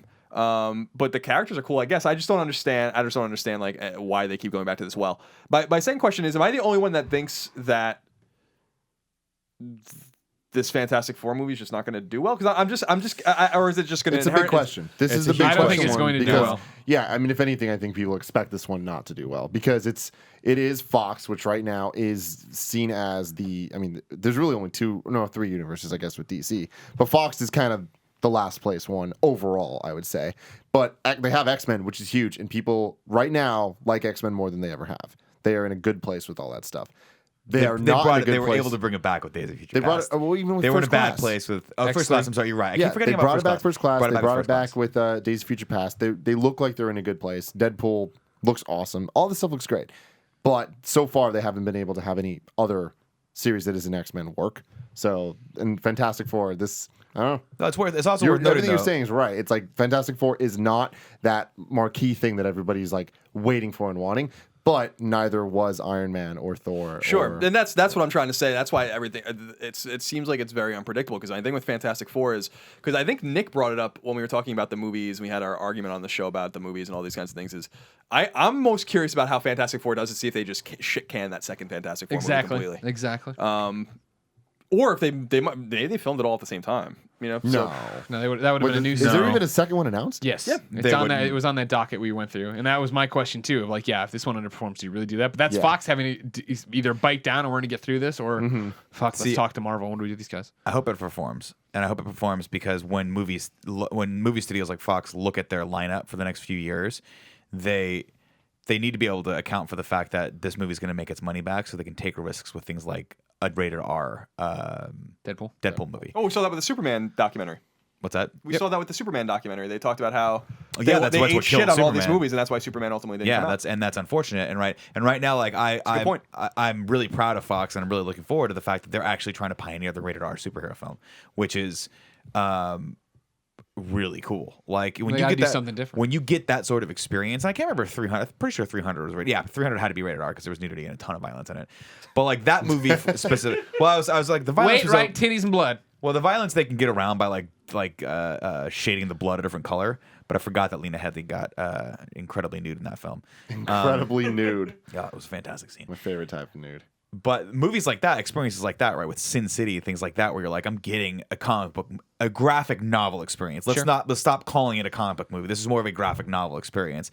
That is where I think the future of that genre can go. Well, bringing it back to your topic of why DC animated done so well, why DC animated does so well, why they've struggled in the movies, and why Marvel's able to succeed, I think, is the fact that I think DC animated is the most DC stuff they do in terms of something outside of comics. You just constantly developing. Is that what you think? Those are the creators who get to step over and let's take one of our best series ever and make it into a thing. Whereas with a movie, it's like, all right, Zack Snyder, you sit down and it's 3 revisions and this producer owns this. So all these different people get in there and toy with it and muck around with it when it should just be, all right, Jeff Johns, what do you want to make? Now I say that he had a hand in Green Lantern, of course. So well, yeah, but Green Lantern had a lot of hands. That is the problem is when you the animated movies. I don't know how much they cost to make, but they probably have to. But they're probably in the tens of millions, low tens of millions. I don't think they cost that much. But then you're talking about Green Lantern or a movie like Batman v Superman, where you're talking upwards of 150 to 200 million dollars. Yeah, there's a lot of people that start to get a little anxious when you start spending that much money, and of course, then they want to dip their hands in and muddle the pond up a little bit. But then why not just take a risk and bring in a story consultant like any of these guys that are writing you these would know amazing better runs. than I, but I would imagine. And first off, I think they're doing that now. But the reason things have been fucked up for the longest time, and again, you know better, it's just Hollywood bullshit. No, Yeah. I think Well- Marvel seems to be the thing that are like, all right, come in and tell us how do we make these heroes into these movies? But Great, see- awesome, and then X-Men, X3, fuck you. McGee's got a great idea. He's gonna go out and do it. You know what I mean? Like that. Poor McGee that wasn't McGee. It was Brett Ratner, I think. Oh, sorry, my Had to bad. step I in hate that. McGee because he was attached to a Superman movie that never happened. So I have a different reason to hate A lot of him. people have been attached to that Superman movie. I know. No, but I mean that's the thing. I think hopefully they're learning from that. And again, my knowledge base for this is a little bit off because I don't really follow who's writing the actual comic books and the movies. Sure. So maybe they are very well starting to bring in story consultants. But that was the power of the Avengers, right? Is they brought in Joss Whedon, who had written comics, who had come from that world and developed specifically some of those characters. And I think you see DC doing that now in terms of who they're bringing in, consulting, and how they're making those happen. Who should be the guy? Who's the best writer of Batman? Jeff Johns. Jeff Johns? Yeah. Well, no, it's Scott Snyder for Batman. Jeff Johns overall. But yeah, I don't know. I don't think Scott Snyder's being consultant for the movie right now or anything. But like that, I mean, if you wanted a Batman tale, go to Scott Snyder. You'd think Zach would just talk to his brother. There's another director that they could have used. Chris Nolan. Oh, you mean the Godfather of the picture? Well, that's what I'm saying. Is like we're talking. We're about not going back down this hole. No. I don't want to go back down this hole, but I will say because like the overwhelming success of Marvel has eclipsed, in terms of volume, has eclipsed the fact that I still think that those movies are way better. So it's and I think that from the movies I've seen, from the Marvel movies I've seen, I enjoyed them. Yeah. But they're different. So I just think that I want to say that I think DC has found their success. My thing is that I think they found their success very early, and it can be very perilous to their future. That's the one thing I'm most excited about. Because there's such a set definition now of success for them. Yeah. Well, I think it's gonna be really interesting. That's what I'm gonna be. I'm going to the fucking Batman versus Superman when it comes out with that exactly in my mind. So it's I'm not gonna be the only one. You're gonna see make no mistake, there's no way Batman v Superman tanks. No way. That movie makes I'm not saying that at all. $1 I'm not saying that at all. I'm for- saying of course it's for gonna do well. Warner. And that's not at all what I'm saying. What I'm saying is in Right. terms of quality and the cadence of that movie Yes. and everything about it, it's gonna be in everyone's mind. And to your point, we're all going to see it. It's going to do incredibly well. The question is, what happens after that? What happens when everyone walks out of that theater with a general, not disdain, I guess. What's the word I'm looking for? Malaise, right? They walk out and they're just like, meh. Yeah, you know. I think that's or you probably watched it gonna at be the Batman solution. Begins and you were like, all right, I need to see another one of those. That was actually pretty unique. So I mean that will be the question because they're are they focusing on the story? And I guess that's the nature of my point is what can DC do to focus more on the story, less on the visual, more on that story craft. Whereas I think Zack Snyder is doing that, but somewhere along the lines they just haven't hit it yet. Like Man of Steel just didn't quite hit it. It had a lot of great elements in it. Yeah. If you think about the story of that film, I thought it was really cool. It's a cool sci-fi take. I mean, it's a cool sci-fi film. It's great. Yeah. I liked it. I love the beginning. I love the setup. They went wrong somewhere in the middle, but can they get that back? I don't think it was that far. I don't think they diverged that far from where they needed to be with it. And see, here's the problem. Here's the problem with we're to wrap all this up. Is the problem of what you're saying is how would you have felt about Man of Steel if it was an animated film?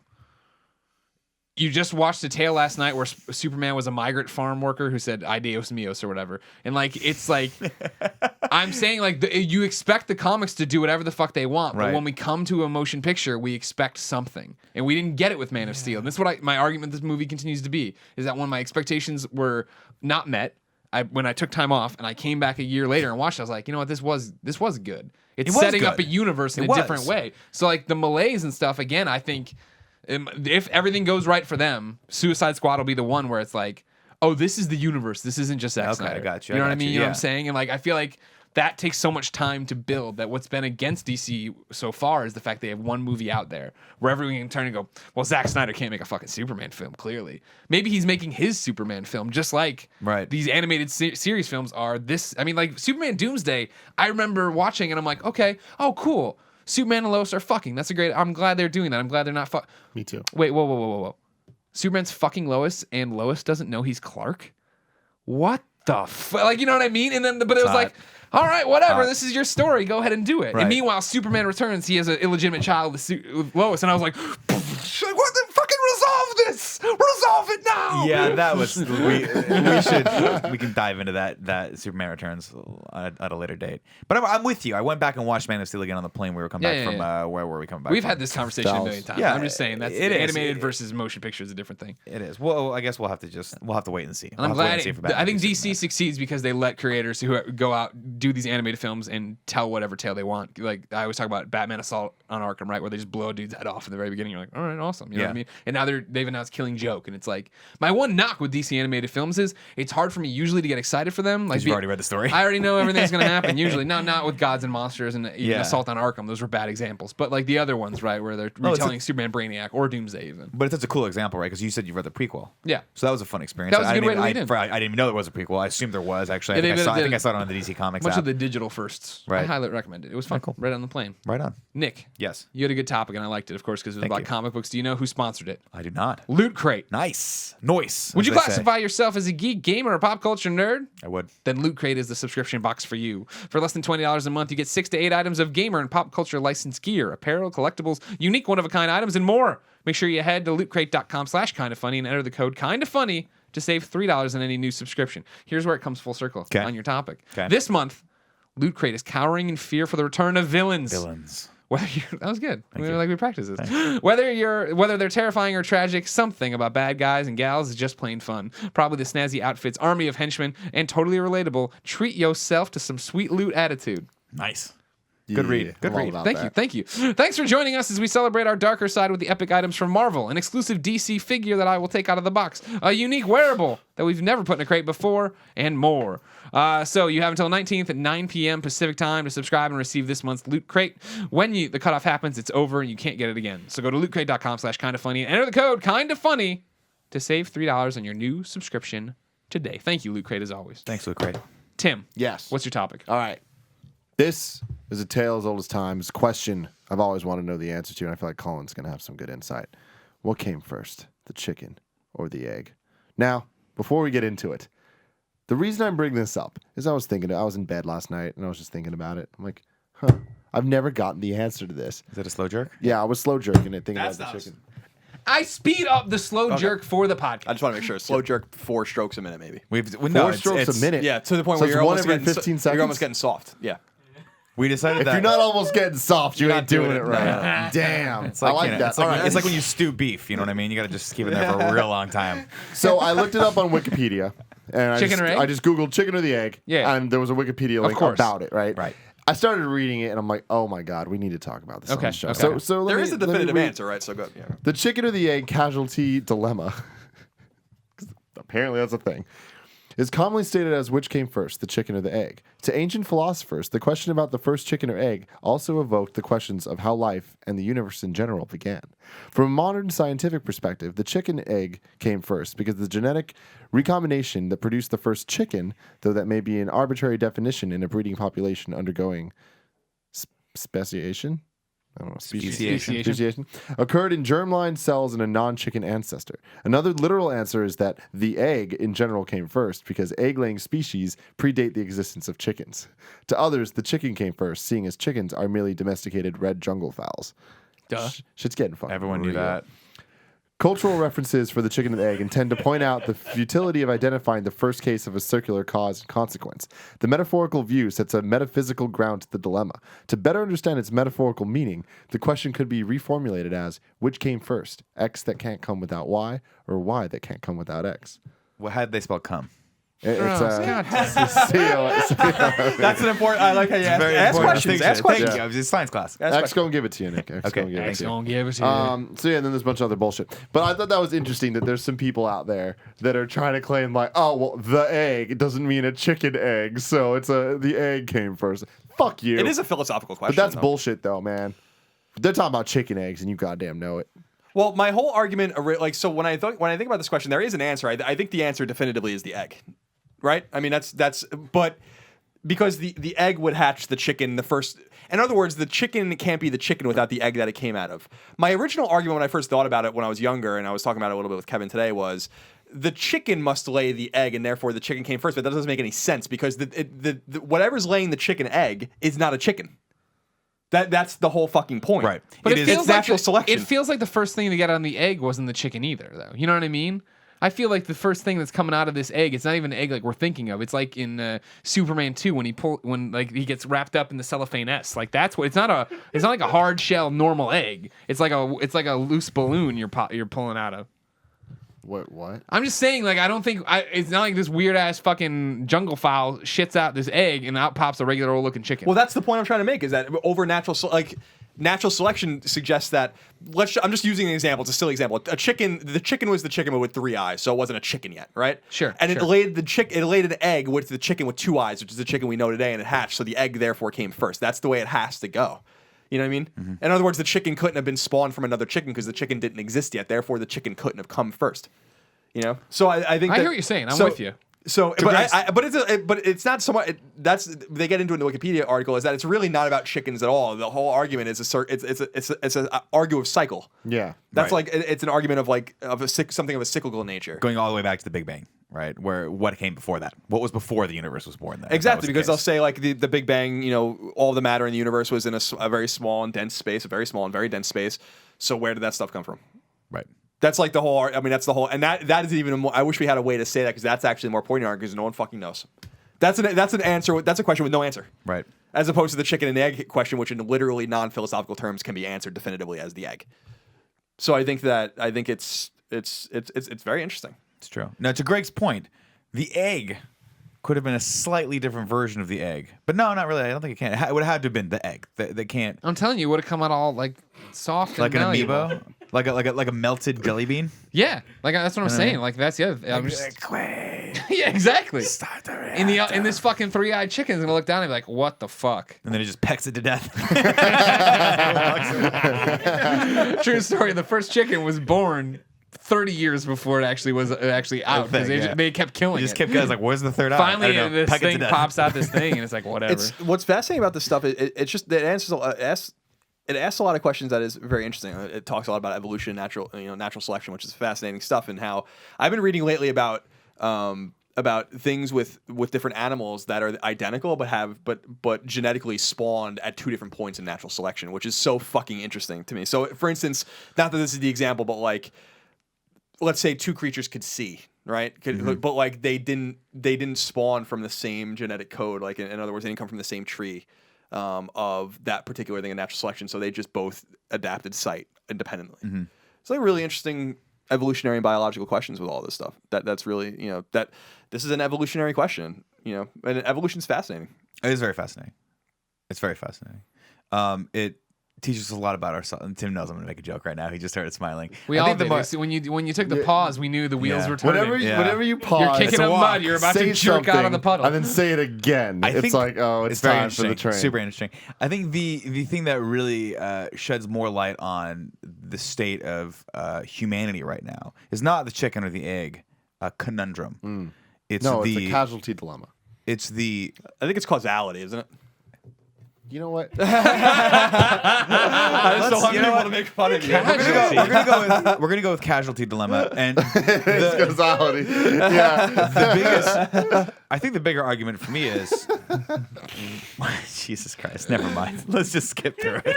I was wondering how long you're going to try to power through to this joke. I was gonna try to do a callback to the hot dog sandwich conundrum, but you know what? Yeah. We're not gonna do that. Which came first, the sandwich or the hot dog? I don't know. I often think about how. That's a good question, actually. Which did come first? And Kevin majored in biology. Kevin has a lot of insight into this kind of stuff, so he's thought about these things too. But I'm sure. But did you write a term paper on this?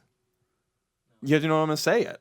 I thought just the chicken or the egg is what I was saying. Did you write a term paper on the chicken? And just about our own evolutionary path, and how we evolved from primates, and how there were branches in that, like the Neanderthal and Cro-Magnon branches were very different from each other, and we might have Neanderthal blood in us through the two species mating with each other, but we're Cro-Magnon, and that's just, so there's a lot of like interesting. When you think of the caveman, you don't think the cavemen are not humans really. Mm-hmm. Like when you think of like the cavemen, technically were humans. You're talking about the Stone Age, but not like if you go way back and you think about the Neanderthals are not human beings, and Cro-Magnon, that other branch that kind of spawned off of the same common ancestor, what was human. So it's I don't know, it's just super fascinating, and that wasn't that long ago. Like evolutionarily, when you read about how long these processes take, millions and millions of years, it didn't take that long for us. Aliens. We're relatively new. Yeah. We are. Just like video games. And we're still evolving, although I don't know that it's necessarily natural selection anymore. I don't think it probably is, but that's the problem. We're growing. We're becoming taller. We should be becoming leaner. I mean, they always say, like, based on evolution, we should expect that if we run into a hyper intelligent spacefaring species, for instance, that they'll probably be super physically weak, and they'll have huge brains and huge heads, and they won't need to do any of their own. Like that was what was so fucking cool about Independence Day. Independence Day was all about that. Like the aliens were not, or aliens were little pieces of shit. Yeah. You know what I mean? Like they use these huge, like, bioorganic suits. Yeah. I really hope that all the aliens have little dicks. So little baby dicks. They don't need dicks anymore because now they just genetically engineer each other. Think up babies. It's like what? They just think up babies. They just think of Think up babies. I need a baby. So they don't even need sex? Yeah, probably not. But that's the thing. We've kind of made the idea of natural selections for humans obsolete, right? Like I don't know if we're still evolving, but to a point where we're now evolving toward cyborgs. Yeah, we are. Machine Singularity. Ray Kurzweil. Everyone should read that shit. Ray Kurzweil. Go read it. The Singularity 2045 is when he thinks it's going to happen. 2045. Really? That's when everyone's going to be talking to their wrists and shit. That's when organic humans, like organic matter, will fuse with technology in some way. What people keep using this term, the singularity. Now, I know it in context to of the game, a black hole. Yeah, the black hole singularity, where there's a it's called the singularity with an event horizon and all that stuff. But then you just use it in a completely different context, where you're using it as more of a convergent point between two things. Yeah, is that what it means? And can I say that a sandwich converting with a hot dog becomes a singularity? Sure, you can use that. There, you can use that. We made it. Here's the difference with here's the way with the difference of using the words. It's like we're talking about chickens, right? Mm-hmm. Chickens are nouns, but they're not proper nouns. It's the chicken lower C, And singularity and event horizons are not proper nouns in regard to a black hole. There's a black hole has a singularity, and a black hole has an event horizon.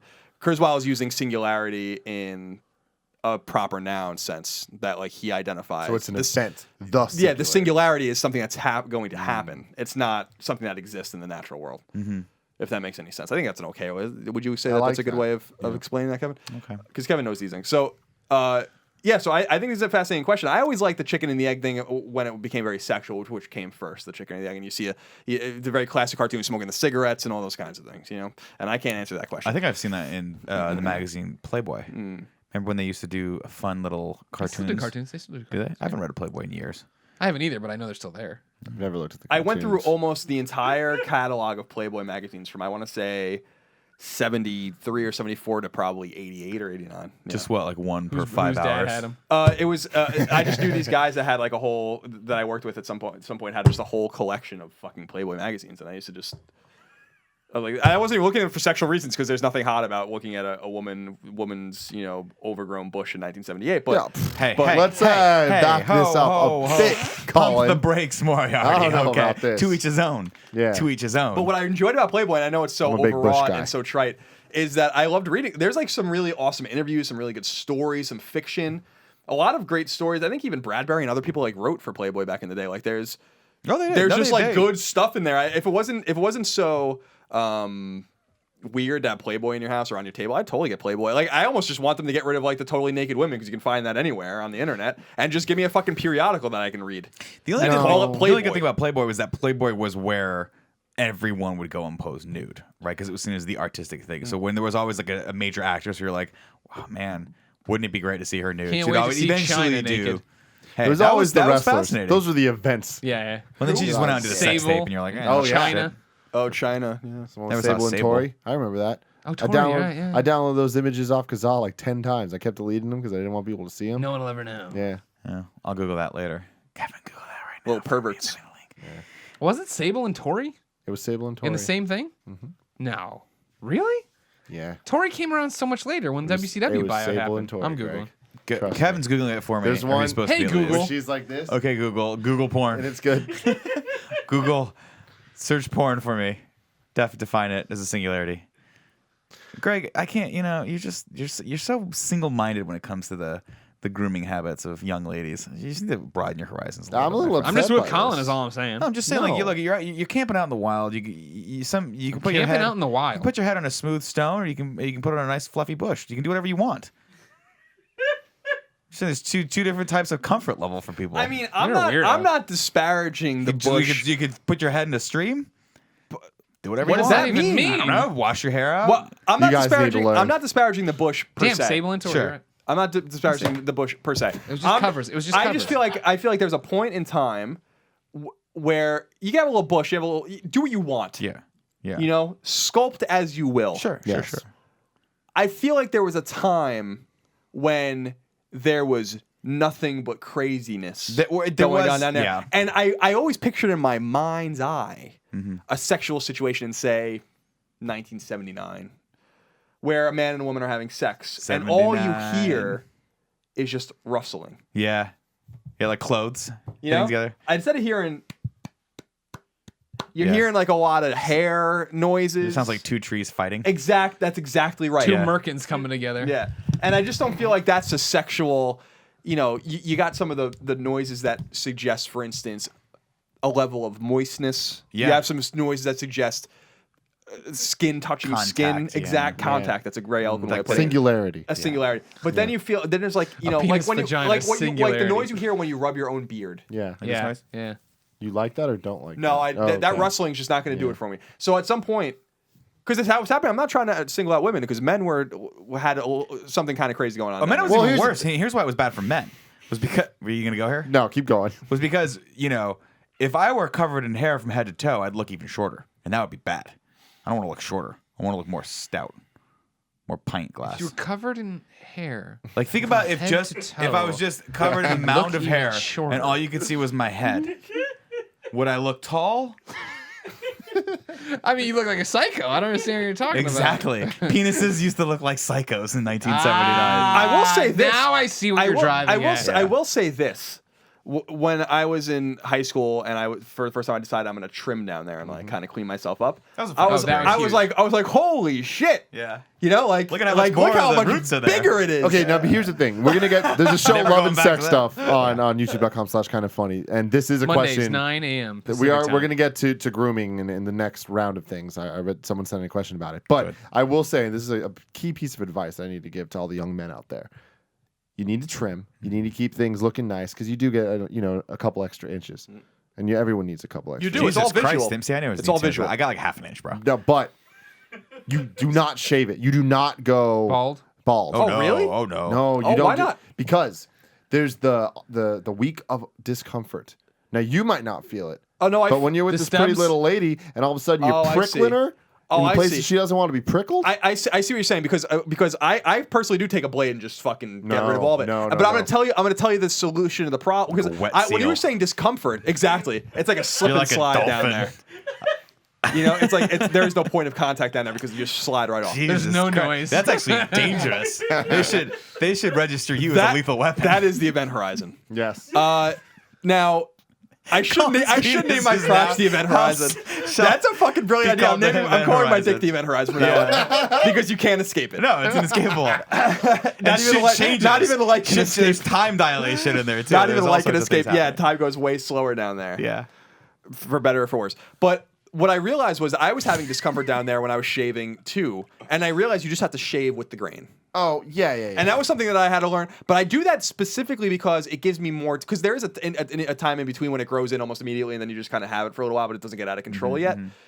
I do that. It's the same fundamental principle behind why I used to shave my head as short as possible, so I don't have to shave it again for as long as possible. That's the only reason I take a blade down there, and I'm like, this gives me an extra 2 weeks. I get that. And plus, you have to shave the balls. You got okay. that you got to do. You got to be really careful there. Yeah, but you gotta do that. I've only fucked it up twice.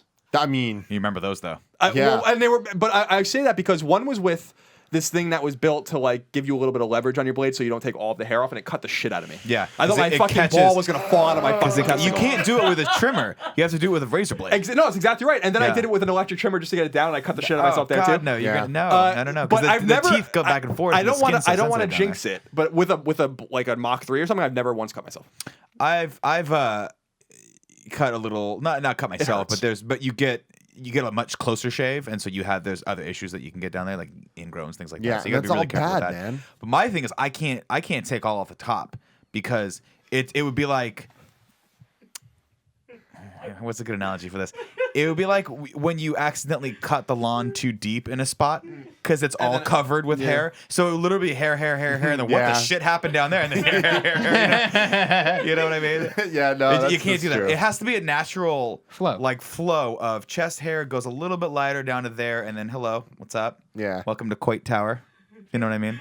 And Why then you wink at back, me? Yeah, why do you San wink on this side? Francisco landmark. and then and then back down to the Nick Sticks a San Francisco landmark. It is now. Yeah. I mean, it Yeah, doesn't no. look. My shit looks a little crazy sometimes because I don't want to fuck with my happy trail at all. I just trim it, Yeah. So then it's just like a but nice then it little just, trail to and then nothing. just nothing. Yeah, I mean, it But happens. then it eventually grows in. That- It grows that's the in. thing. That's the thing. It I grows remember in. when I was younger, like I didn't follow the rules that I do now, where you never go all the way. But I would just go crazy. I was trying all different types of shit. I nared it once. Bad idea. You're not. It says literally on the bottle. Don't do no, that. there was an air for that area. It Really? said don't put it do around. There for there. It Don't said- put it on your balls. It said don't do the perianal perimeter or some shit like that. Oh, your butthole? What the fuck is that? I knew that's some of anal that was in there, grundle shit. and I Yeah, it's some googled it, grundle. and that was one of the worst things I ever googled. Don't Google that, guys. Okay, Please don't. Google perianus anus. What is And it? Whatever. the perineum. Hey Google Tori Amos. Hey, Kevin, do you ever think that by now, if you'd take a different career, you could have been a doctor and not listening to us talk about perianuses?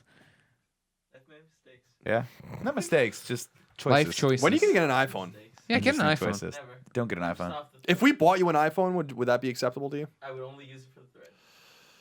You're fucking the whole thread up. Take me out. Weren't this, We already did. wasn't iMessage supposed to be on Android at some point? It is in Sure, a. they fucked up something. It's in a weird. Sure, way. Android fucked it up. Yeah. No. Sure, Android fucked it up. So I'd shave everything.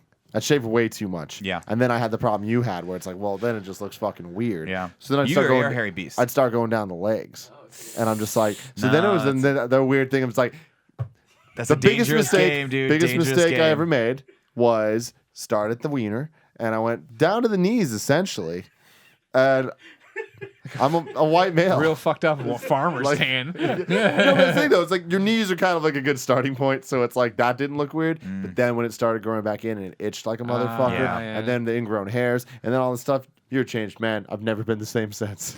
Yeah, no, I mean, the problem is, too, is once you start waxing or naring or doing any of that stuff, like shaving your arms and things like that, the hair, after a certain point, doesn't grow back in the same. And so I've had friends that have done that where they've done the exact same thing, but they kept going where they're like, well, I guess, and then they just wind up bald from the neck down. They don't have and you're eyebrows. just- They're like, yeah, there's just "What nothing, happened?" and you're like, what There's the always hell the guys happened? though, and this is something that I've never shaved my arms. Just like it's not my thing. I've never even my arms are fine. I'm not worried about them.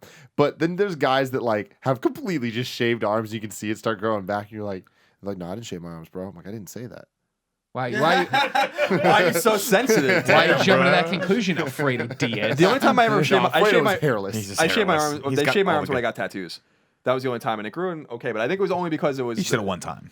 Huh? You just did it the one Yeah, time. they just shaved my arms. You also don't have a lot of hair. You just, No, for a man that shares my Italian bloodline, you got the better genes. You did. It's well, I got the weird hair I told genes. you that the Italian genes are where the event horizon happens, where light can't even escape. Yeah. Everything else is Irish, except for my skin tone. I have Italian skin.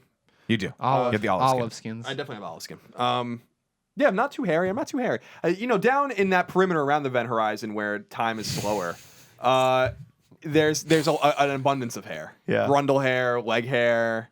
But I'm pretty, I've noticed that hair has been popping in. I'm getting gray hair in my fucking hair now. That's distinguished though.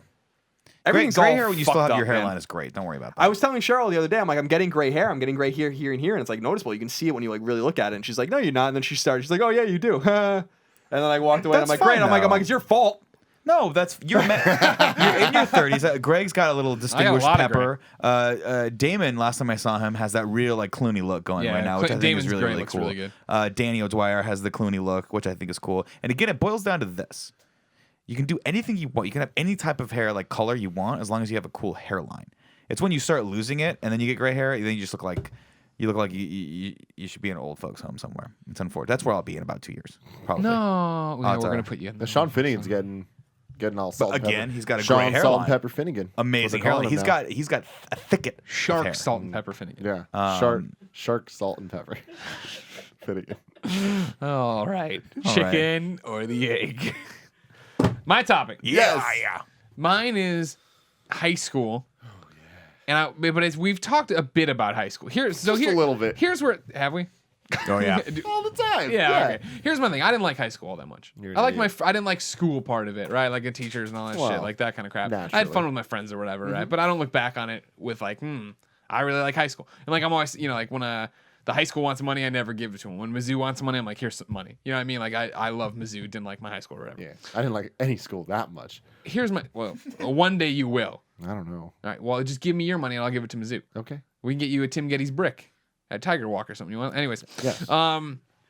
What I watched this movie The Duff over the weekend. Oh my god. What'd you think? It was great. I thought it was really It was funny. really, really good. Yeah, no. I like the part where he's say it in the monster voice. She's like, no. He's like, all right. He's like, whoa, whoa, whoa. Really funny movie. Really good movie. Now here's where this comes down to is that I feel like there's a ton of movies that are set in high school that always make me go, oh man, I'm nostalgic for. Wait, I don't like high school.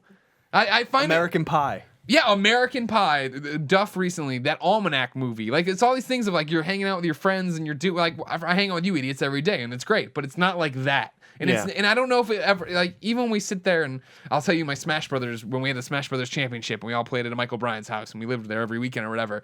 Those were great stories, but they don't feel like these movies, but these movies are able to bring up this feeling of nostalgia. And I want to know if I'm alone on that, if everyone is not suspect. If everyone's feels this nostalgia for high schooly movies, if they take you back like that, how it ties into your high school thing, or if I'm just for some reason, I don't even know if it's me seeing these experiences and wishing mine was more like that. If that makes sense, you know what I mean? I had a great core of high school friends. Don't get me wrong. I just really hated high school. I got to the end of sophomore year, not middle of sophomore year, I was like, I'm not taking a backpack home anymore. I fucking hate this place. And I just did my homework in the morning. I'm like, whatever. I don't fucking care. I think a good experience that kind of relates to what you're talking about is when I was graduating high school in 1998, and I realize a lot of you don't remember that time because you were all zygotes.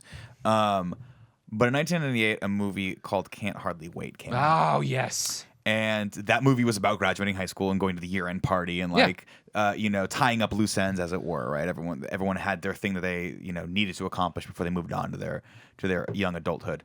And I remember sitting watching that movie, going, "Oh man, this is awesome. This is basically just like watching all the stereotypes, or all the people that I knew in college that I knew, or high school, that I knew was sort of stereotyped in some way, shape, or form, all on screen at the same time. And I got to the end of the movie, I was like, wow, that was great. That really encapsulated sort of my entire high school experience. Wait a minute, no, it didn't. Right? Like, I had moments of it. Yeah. Where I was the Ethan Embry character, right? Where Sure. I was the guy that had a We all crush on a feel that girl way, right? for like 3 years and would write her letters, and my friends would be like, "Whoa, dude, like You have no shot at this You're stuff." not like I always tell the story of I had one good friend, Stu. He's still my good friend to this day. What up, Stu? You've met Stu. I have met Stu. And Stu, I was in love with this girl in high school, all throughout high school, and Stu would literally he would slap me. He would actually physically assault me. I'd be like, because I would start talking about her, and he got so fed up, he would be like, dude, no, it's not gonna happen. Like, if it was gonna happen, it would have happened by now. And so that was my experience, which was I didn't get the girl. Yeah. Right? I never got the girl. I got feel like other girls. that's most But I got people's. other girls because I wanted that girl so badly that the other girls were like, this dude is so unavailable right now. That's sexy. I'm gonna go after him. And by sexy, I mean, I don't know if they thought I was sexy. I was like a little puddly kid in high school.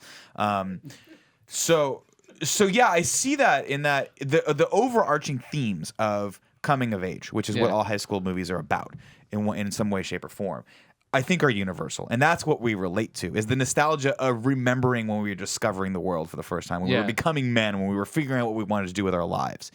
But no, I never put my dick in a pie. I never got the hot girl. I got other girls that I liked, but I got them because I liked them because they were real human beings that liked me. Sure. But the girls that I idolized and put up on pedestals, the ones that were the Jennifer Love Hewitts, or I forget who the hot girl was in. I guess it was a foreign exchange student in American Pie. Shannon Elizabeth. Shannon Elizabeth. I didn't get that girl. I didn't get close to getting that girl. I saw other guys get that girl. Tara Reid. I just watched Alone in the Dark the other night, by the way. She was in that. I watched Alone in the Dark for approximately 35 seconds, and I was like, nope. So yeah, I mean, I also, though, the movies that I feel really nostalgic about are the ones that were at high school in the 80s. Yeah, of course, John Hughes. Yeah, the John Hughes films like Breakfast Club, 16 Candles, And that's things the like thing that. is, like, what's weird for me is that I feel like I understand why so many movies happen in high school, because I remember in high school you went to the movies on the weekend. It's where you could all go and congregate and not have it be weird that you're all like there's 30 people at somebody's house or whatever when their parents are trying to get something done. But you go to the movies and you're there, so they make a high school drama to get the high school or whatever, a high school movie to get kids to come see it, to spend their money and da. What's weird is that I still connect with these movies now. And that's what I can't put my finger on, based on the fact that I didn't like high school, but I did. I mean, like, it's a weird thing. Like, I said it and you're like, I'm crazy. It's like I just have a bad taste in my mouth about the school part of it, not hanging out with my friends, not doing plays, not doing the newspaper. I mean, no one likes school. Like, that's specifically like high school, middle school, elementary school, like the school part of it. I don't think anybody has ever in the history have ever been like, man, I fucking love homework. That's just not a thing. But it's like, yeah, those memories and stuff. When I think high school, I don't think about what teachers I had or whatever. I think about my friends. My friends and like what I did and like, in between classes and like literally everything except the work. Right. Right. You just think about the good things or the bad things and like the hot girls and the heartbreaks. And I was thinking the duff, shit. like there's that one scene where she's in chemistry and she's like mixing shit in beakers or whatever. And that made me think of whatever that high school class was where we were in lab and had to do stupid ass shit like that, right? Well, here's my thing, man. Freaking dissecting frogs. I was promised this shit. Oh, you didn't do I it? had to do it. No. Oh, I did it. They wouldn't let us. It's like, You went to hippy dippy San Francisco school. man, all this SF Us, bullshit. they gave us a rock and they said, go out and get the frog. Greg's got a picture of himself with the frog. Don't spoil it. We've already said that picture exists, haven't we? So here's why I think high school, Matt. Like, so we did a conversation with Colin about this, and I talked about high school is largely meaningless. I hate when people. In terms of like this like marquee time, I always think about Uncle Rico and Napoleon Dynamite. Okay. Like when I see these things like these high school reunion things, I'm like, you have to be fucking kidding me, not a prayer, Yeah. But I think back on those times, like you guys were saying, in terms of my friends and those experiences that we had together, and I still have some really good friends. I don't talk to many people from school anymore, but I went to high school with my girlfriend, and we're 30 years old now. But you weren't you weren't like high school No. students. Just to clarify for the exactly. viewer. But we come from the very same place, which is why I think we kind of understand each other on a weird level. And like I'm going to my best childhood friend's Mike Pope's wedding as one of his groomsmen just next month, and we grew up across the street from each other. So there's all of these seminal memories that I think we tie up into the event. Like when we think, let me put it in another way. When we think about IGN, our time there, we spent between 5 and 9 years at IGN as editors and whatever else we were doing there. When we think back on it, we don't think about the work necessarily. We don't think about the day-to-day grind. We think about our friends and the experiences we had there. And I think it's a very similar kind of thing with high school. I think high school resonates a lot because it is the moment in time, coincidentally, when the thumb of your parents is getting lifted off of you for the first time, and you're starting to find yourself for the first time and really discover things and do stupid shit, and you discover girls or boys or whatever it is, and you might smoke weed for the first time, or you might have a drink for the first time. It's like these are seminal moments in your life that you just remember, and I think it just happens to coincide with school, and therefore you kind of tie in the memory of high school with the memory of the time itself. I think college is the seminal time. I don't ever want to go back to high school. I wish I was back in college all the fucking time.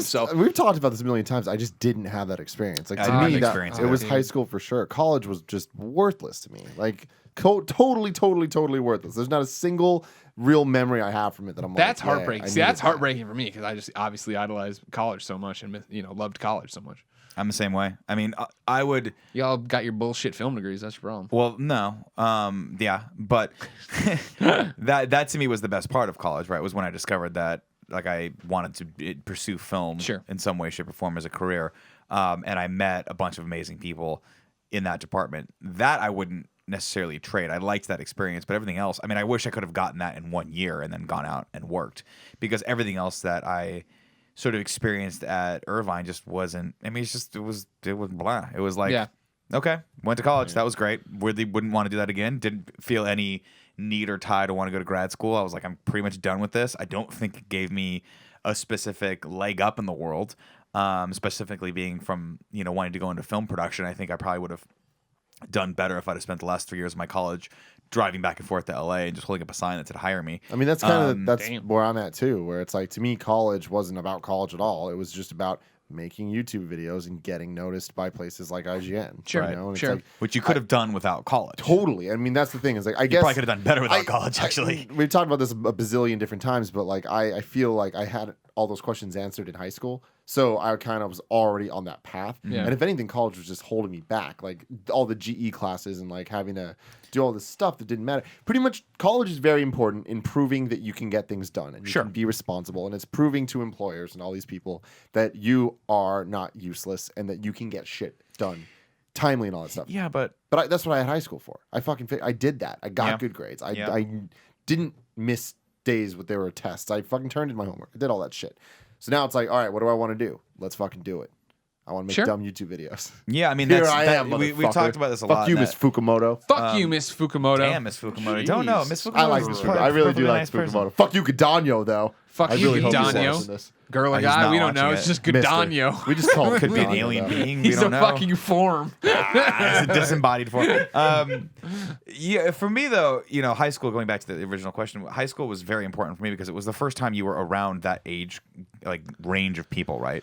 So when you were in like movies representing who you were. Well, no, it was when you were 14 when there were 18-year-olds around you, right? Oh, and so when you're in grade school, you don't really see the age difference too much between like a fourth grader and a sixth grader. There is. You Dude, call I don't them know, scrubs and man. stuff. I was gonna say, well, When I was in this. kindergarten, I remember the the fifth graders, they might as well have been 18. Sure. But they weren't buying cigarettes. They weren't drinking. They weren't were. experimenting with drugs. They weren't doing all these things. Whereas the reason why I think a lot of people hold high school in that high regard is because for some, or for many actually, it is when you broaden quickly.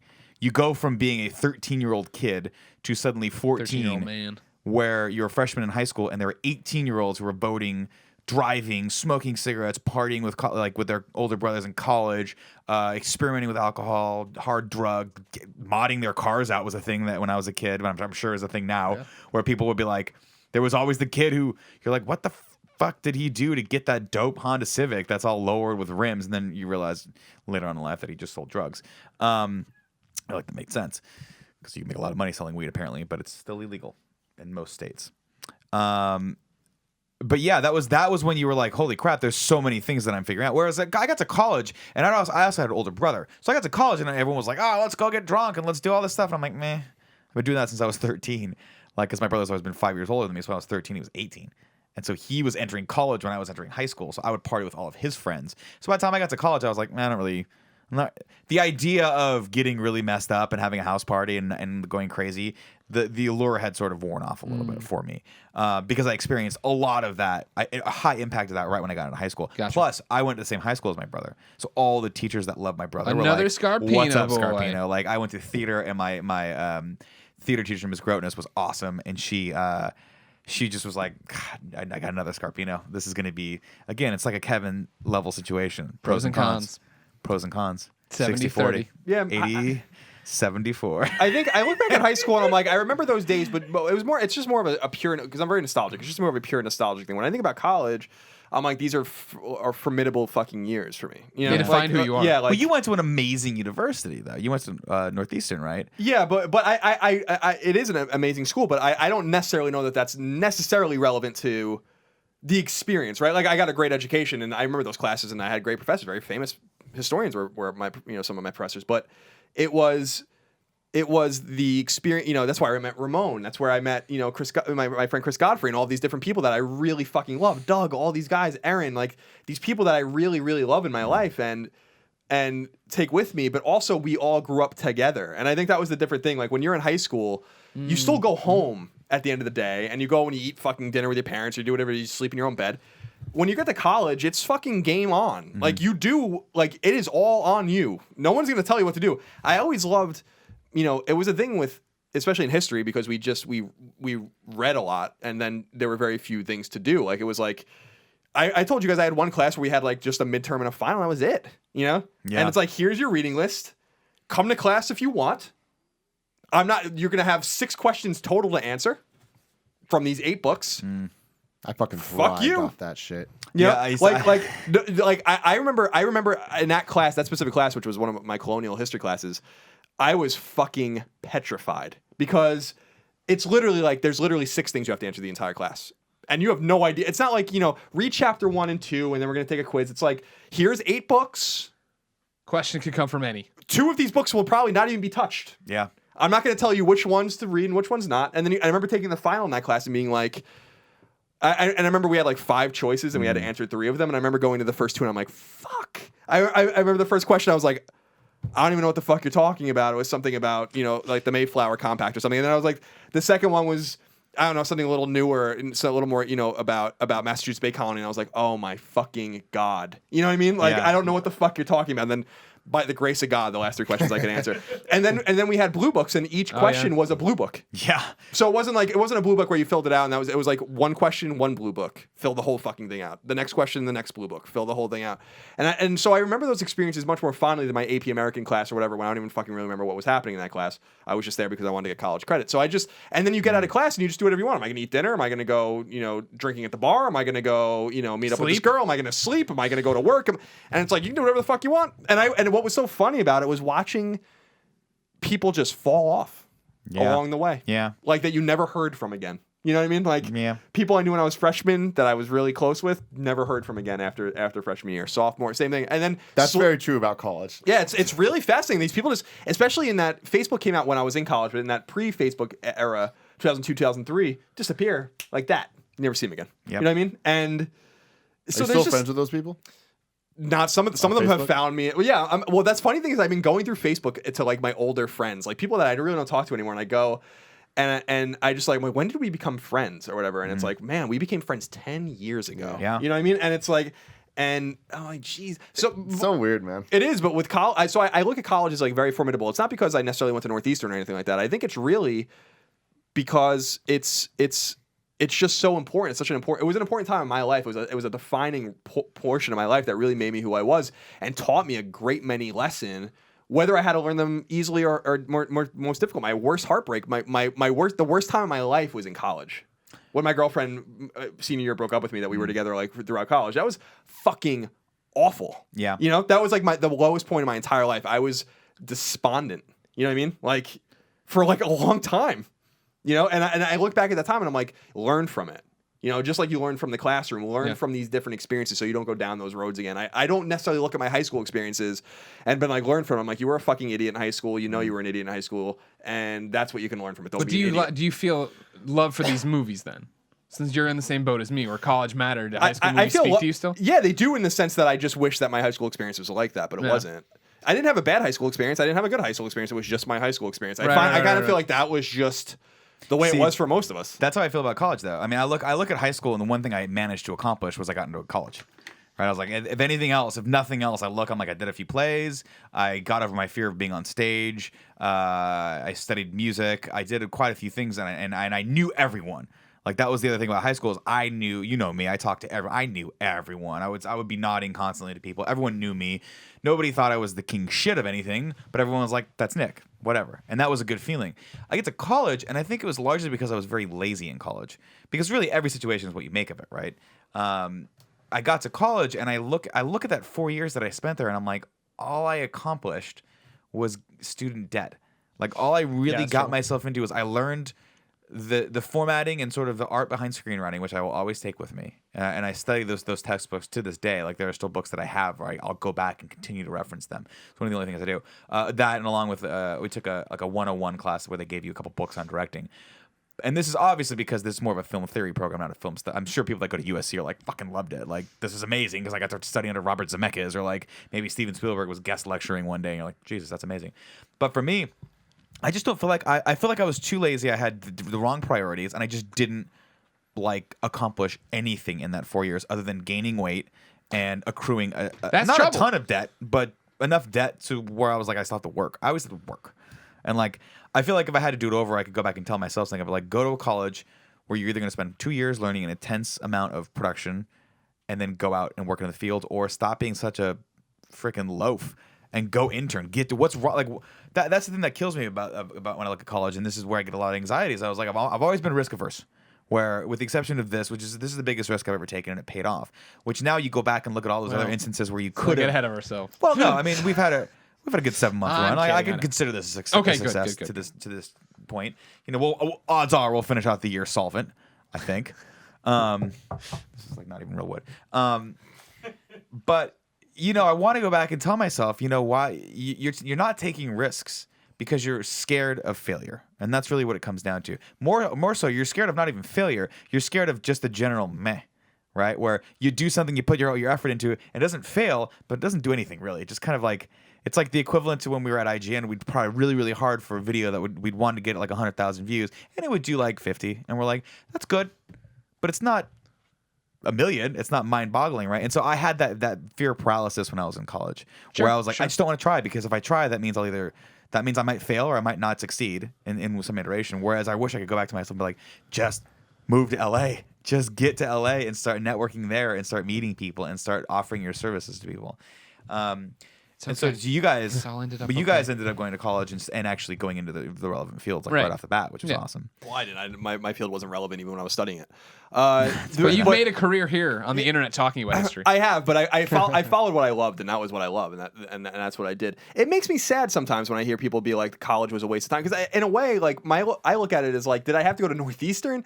Probably not, because it was crushing debt. But my mom went there, and we have a legacy there, and now we have a real legacy there. Like, my kids will get in fucking Northeastern like no problem, which is awesome, because that school's great. But could I have gotten that education on the island or somewhere at a SUNY school, where, you know, State University of New York system, where it would have been cheaper and probably, you know, of course. But the one thing my mom always told me when I would express this to her as a Northeastern grad and someone that works in academia is like, yeah, but you have this piece of paper that no one can ever take away from you. You graduated from Northeastern, you know, and no one can ever take it away. No matter like what happens to you or like where you go in life, like, you did accomplish this one thing and you should be proud of it, you know. And that's the one thing that I try to take with me is like, yeah, I didn't always make the right choices in school. I didn't always study as hard as I could have. I certainly spent an arm and a leg, and that was with my tuition being paid, which is amazing, you know, because Northeastern's like $45,000 a year just for tuition, and that's so much money. And it's like, that is so much money, and that was paid for. I paid my room and board, which was still like close to $80,000 for my time there, but you know, I did it and it's gone, and I can't really regret it, and I don't regret it because I found who I was there. I really did, and I'm not so sure that I'd be the same Colin if I went to Stony Brook or if I went to BU or if I went to, you know, one of these other places or UCLA or any of these other schools. I always really wanted to go to Yale, you know, and I never even applied because I was like, well, you know, I want to go to Boston, and that's where I belonged, and I remember those times so fondly. So it always hurts me. Not hurts me, but I was always like, it's too bad, because I wish everyone looked back at that experience the way I look back on it, because it was a very positive time in my life, even though I had some trials and tribulations, and like I said, some really fucking significant low points. Because who would I be without Ramon? You know what I mean? Who would I be without my friend Doug? Who would I be without all these people that really helped shape me, that I lived with, that I have these great memories with? But very similar to the way we were talking about high school, I remember some things in class and stuff like that, and some debates we had, and I was very loud and very Republican. But like, but it was more of like the parties. It was more of like my roommates. I remember I have so many, like having to like really having systems like where it's like, I have a girl in here, like you have to go now. That's when Ramon and I got into a fist fight. Yeah. And it was like, you beat up Ramon because you had a girl in the room? Yeah, we told the story about how I had a girl over. Ramon and we lived in an apartment, but we shared a room, and we had 2 other roommates. My friend Kevin, who you guys met when we were doing the NHL reviews or NHL videos, and our friend Chris, who lives in Brooklyn now. And I was like, he wouldn't get out of the room. And I'm like, I need the room. And we got into a fight. And I was like, I was like, I get out of the room if you ever had girls here, but you don't. Or something like that. And he like came at me, and I just punched him in the face, and he fell into the refrigerator, and the refrigerator moved over, and he just fell in between the counter and the refrigerator, like into the wall. Call. That's he had it coming. Ramon admits he had it coming. Yeah, it was a funny story. The only time I ever put hands on Ramon. And everyone and I'll never forget Chris and Kevin just laughing. Because Ramon and I are both weaklings. The punch would have like just if I punched Chris in the face like that, I'd been like, what are you fucking? What is that, a fly? Jesus. But Ramon and I are so wiry and stuff like that, and we're so belligerent, and they're just laughing like their asses off in the corner, and that's the shit I remember. Yeah, you know what I mean. And that's important stuff to me, because that makes me feel good. I want to go back to that time. I want to relive those days, but you never can. I've had those conversations with friends of mine in the past where it's like, damn, like we can't go back. Yeah, those are the best days. And I have no desire to go back to high school. When my 10-year anniversary for high school was 2012, and I remember my girlfriend asked me like, should we go? And I'm like, I'm not going to that. I have no fucking desire to ever do that. Yeah, that was my thing too. And that's what I'm coming back to. It was just like, I don't have any love for high school, really. Like, in terms of the way I have a love for Mizzou, right? But like, that's why you watch these movies, and it's weird that I'm like, oh, wait, I didn't like this. But to each his own, right? There's no right answer to exactly. that. Definitely. Because the thing is, like, all things we're talking about, it's like, I feel like it's crazy you guys don't connect that way with high school, but it's like you guys connected with college that way. Yeah. I didn't. You guys got it. People are different, have different things. The thing that was crazy about my high school is, and going back to what the actual topic is about this, is my school was very weird for many different reasons, but specifically the fact that in San Francisco, it was one of only 2 schools that weren't one of only 2 public schools that you actually had to, you weren't just in. Like, you had to actually try to get in. Yeah. So I went to Lowell, which was completely based on academics. And then the other one was SOTA, which is School of the Arts. And you had to do auditions and do all this shit to get in. And with Lowell, it was because it was the smart kids, right? They all get in. And I'll never forget it being so weird because I felt like everyone was trying to make it like a high school movie. Like, oh, yeah. And I feel like because there were a lot of kids who just the way it goes, are the kids that weren't that cool and didn't have that great of a, or not great, but just, they're just not cool. They're not cool kids. I went to high school with a bunch of not cool kids, and they all tried so hard to be cool. The jock and to be the cheerleader girls and to be, like all these like high school. Yeah. And it's like looking back, I remember being there and just being like, this is so funny to me that like they're trying to make this happen. Yeah. Cause I remember looking at all the other public schools, they weren't doing that. They had their own cliques and stuff, but they weren't the cliques that we're seeing in these movies. Yeah. But my school had all that stuff, and it was embarrassing. So when I watch these movies, a lot of times I look at it and I'm like, oh my God, like this is bad, because that's not what it's really like. No, but it's fun. That's the way you maybe wanted it to be in a way. Yeah, really. No, it's not. Yeah. I can tell you not for your fake, for your fake versions. Yeah. People trying to fake it, but like it's just so weird, man. And it's like, I swear to God, like a lot of the movie storylines just happened before my eyes, and I'm like, you're making this happen. And that's when I kind of realized, like, you can just make whatever the fuck you want happen. Like, I've told the story a million times, but me and Alfredo literally set up a desk, printed out a bunch of pictures of ourselves at Walgreens, and started signing autographs in the hall. People started coming up and wanted autographs from us. They didn't know who the fuck we were. We were freshmen in high school. That was a good move, though. Yeah. That's a pro move. It was a pro move. Yeah. Because then all of a sudden everyone knew you. Everyone knew who we were, and they're just like, oh, those guys are a big deal. I'm like, you guys are fucking idiots. Yeah. We're not big deals. Yeah. We're stupid shits. And it's like, but now we're stupid shits, and people think we're a big deal. And autographs are being hung in lockers around Lowell High School Around right now. Lowell High School. Yeah, you'd made it. I did. If you didn't know, ladies and gentlemen, this has been the Game Over Greggy show. Each and every week, 4, sometimes 5 best friends gather on this table. Oh, you go off on that one. You're old and dumb. You know why? Old and dumb. It's because I was thinking, am I the West Coast Ramon? Am I Colin's West Coast Ramon? No. In what respect? You're not nearly as close to him as Ramon is. Well, I had the look though. I look like a worse version of him. Colin punched him in the face one time. I would pay to see Colin punch you in the face. Can we make that a Patreon milestone? You know, I've been reading a lot about brain damage. No, I wouldn't hit Can't Nick, do it. because I think Nick can fight, and I wouldn't want to. Shadowbox, I would we all know I would about much it. rather fight you, Rick. Oh, I'd love it. But we can only fight out of real anger. I don't want to fight That's the anybody. thing. I'll fight you too. I don't want you Same to fight time. me. Greg's got size and reach, but he's never been punched in the face before. We've talked about this before. Yeah, so I think I Yeah, can. it's I gonna think be very I think interesting. I think I can shock. Hit him. up that conversation with Colin. I've been punched in the face too many times. 4, sometimes 5 best friends. This table, each bring a random topic of conversation for your amusement. If you like that, like this video, of course, but then head over to patreon.com/kindafunny. Throw us a few bucks and you get every episode early. The Friday a before it beached releases. whale? Yeah, what are you doing? I'm What trying is to do it? a little Chewbacca for you. You're too high on the. You're too high. You're trying too hard too. Yeah. If you got no bucks to throw us, it's no big deal. Head over to youtube.com/kindafunny where we post it topic by topic, day by day, until we post the entire thing in both MP3 form and, of course, one giant YouTube video. Until next time, it's been our pleasure to serve you.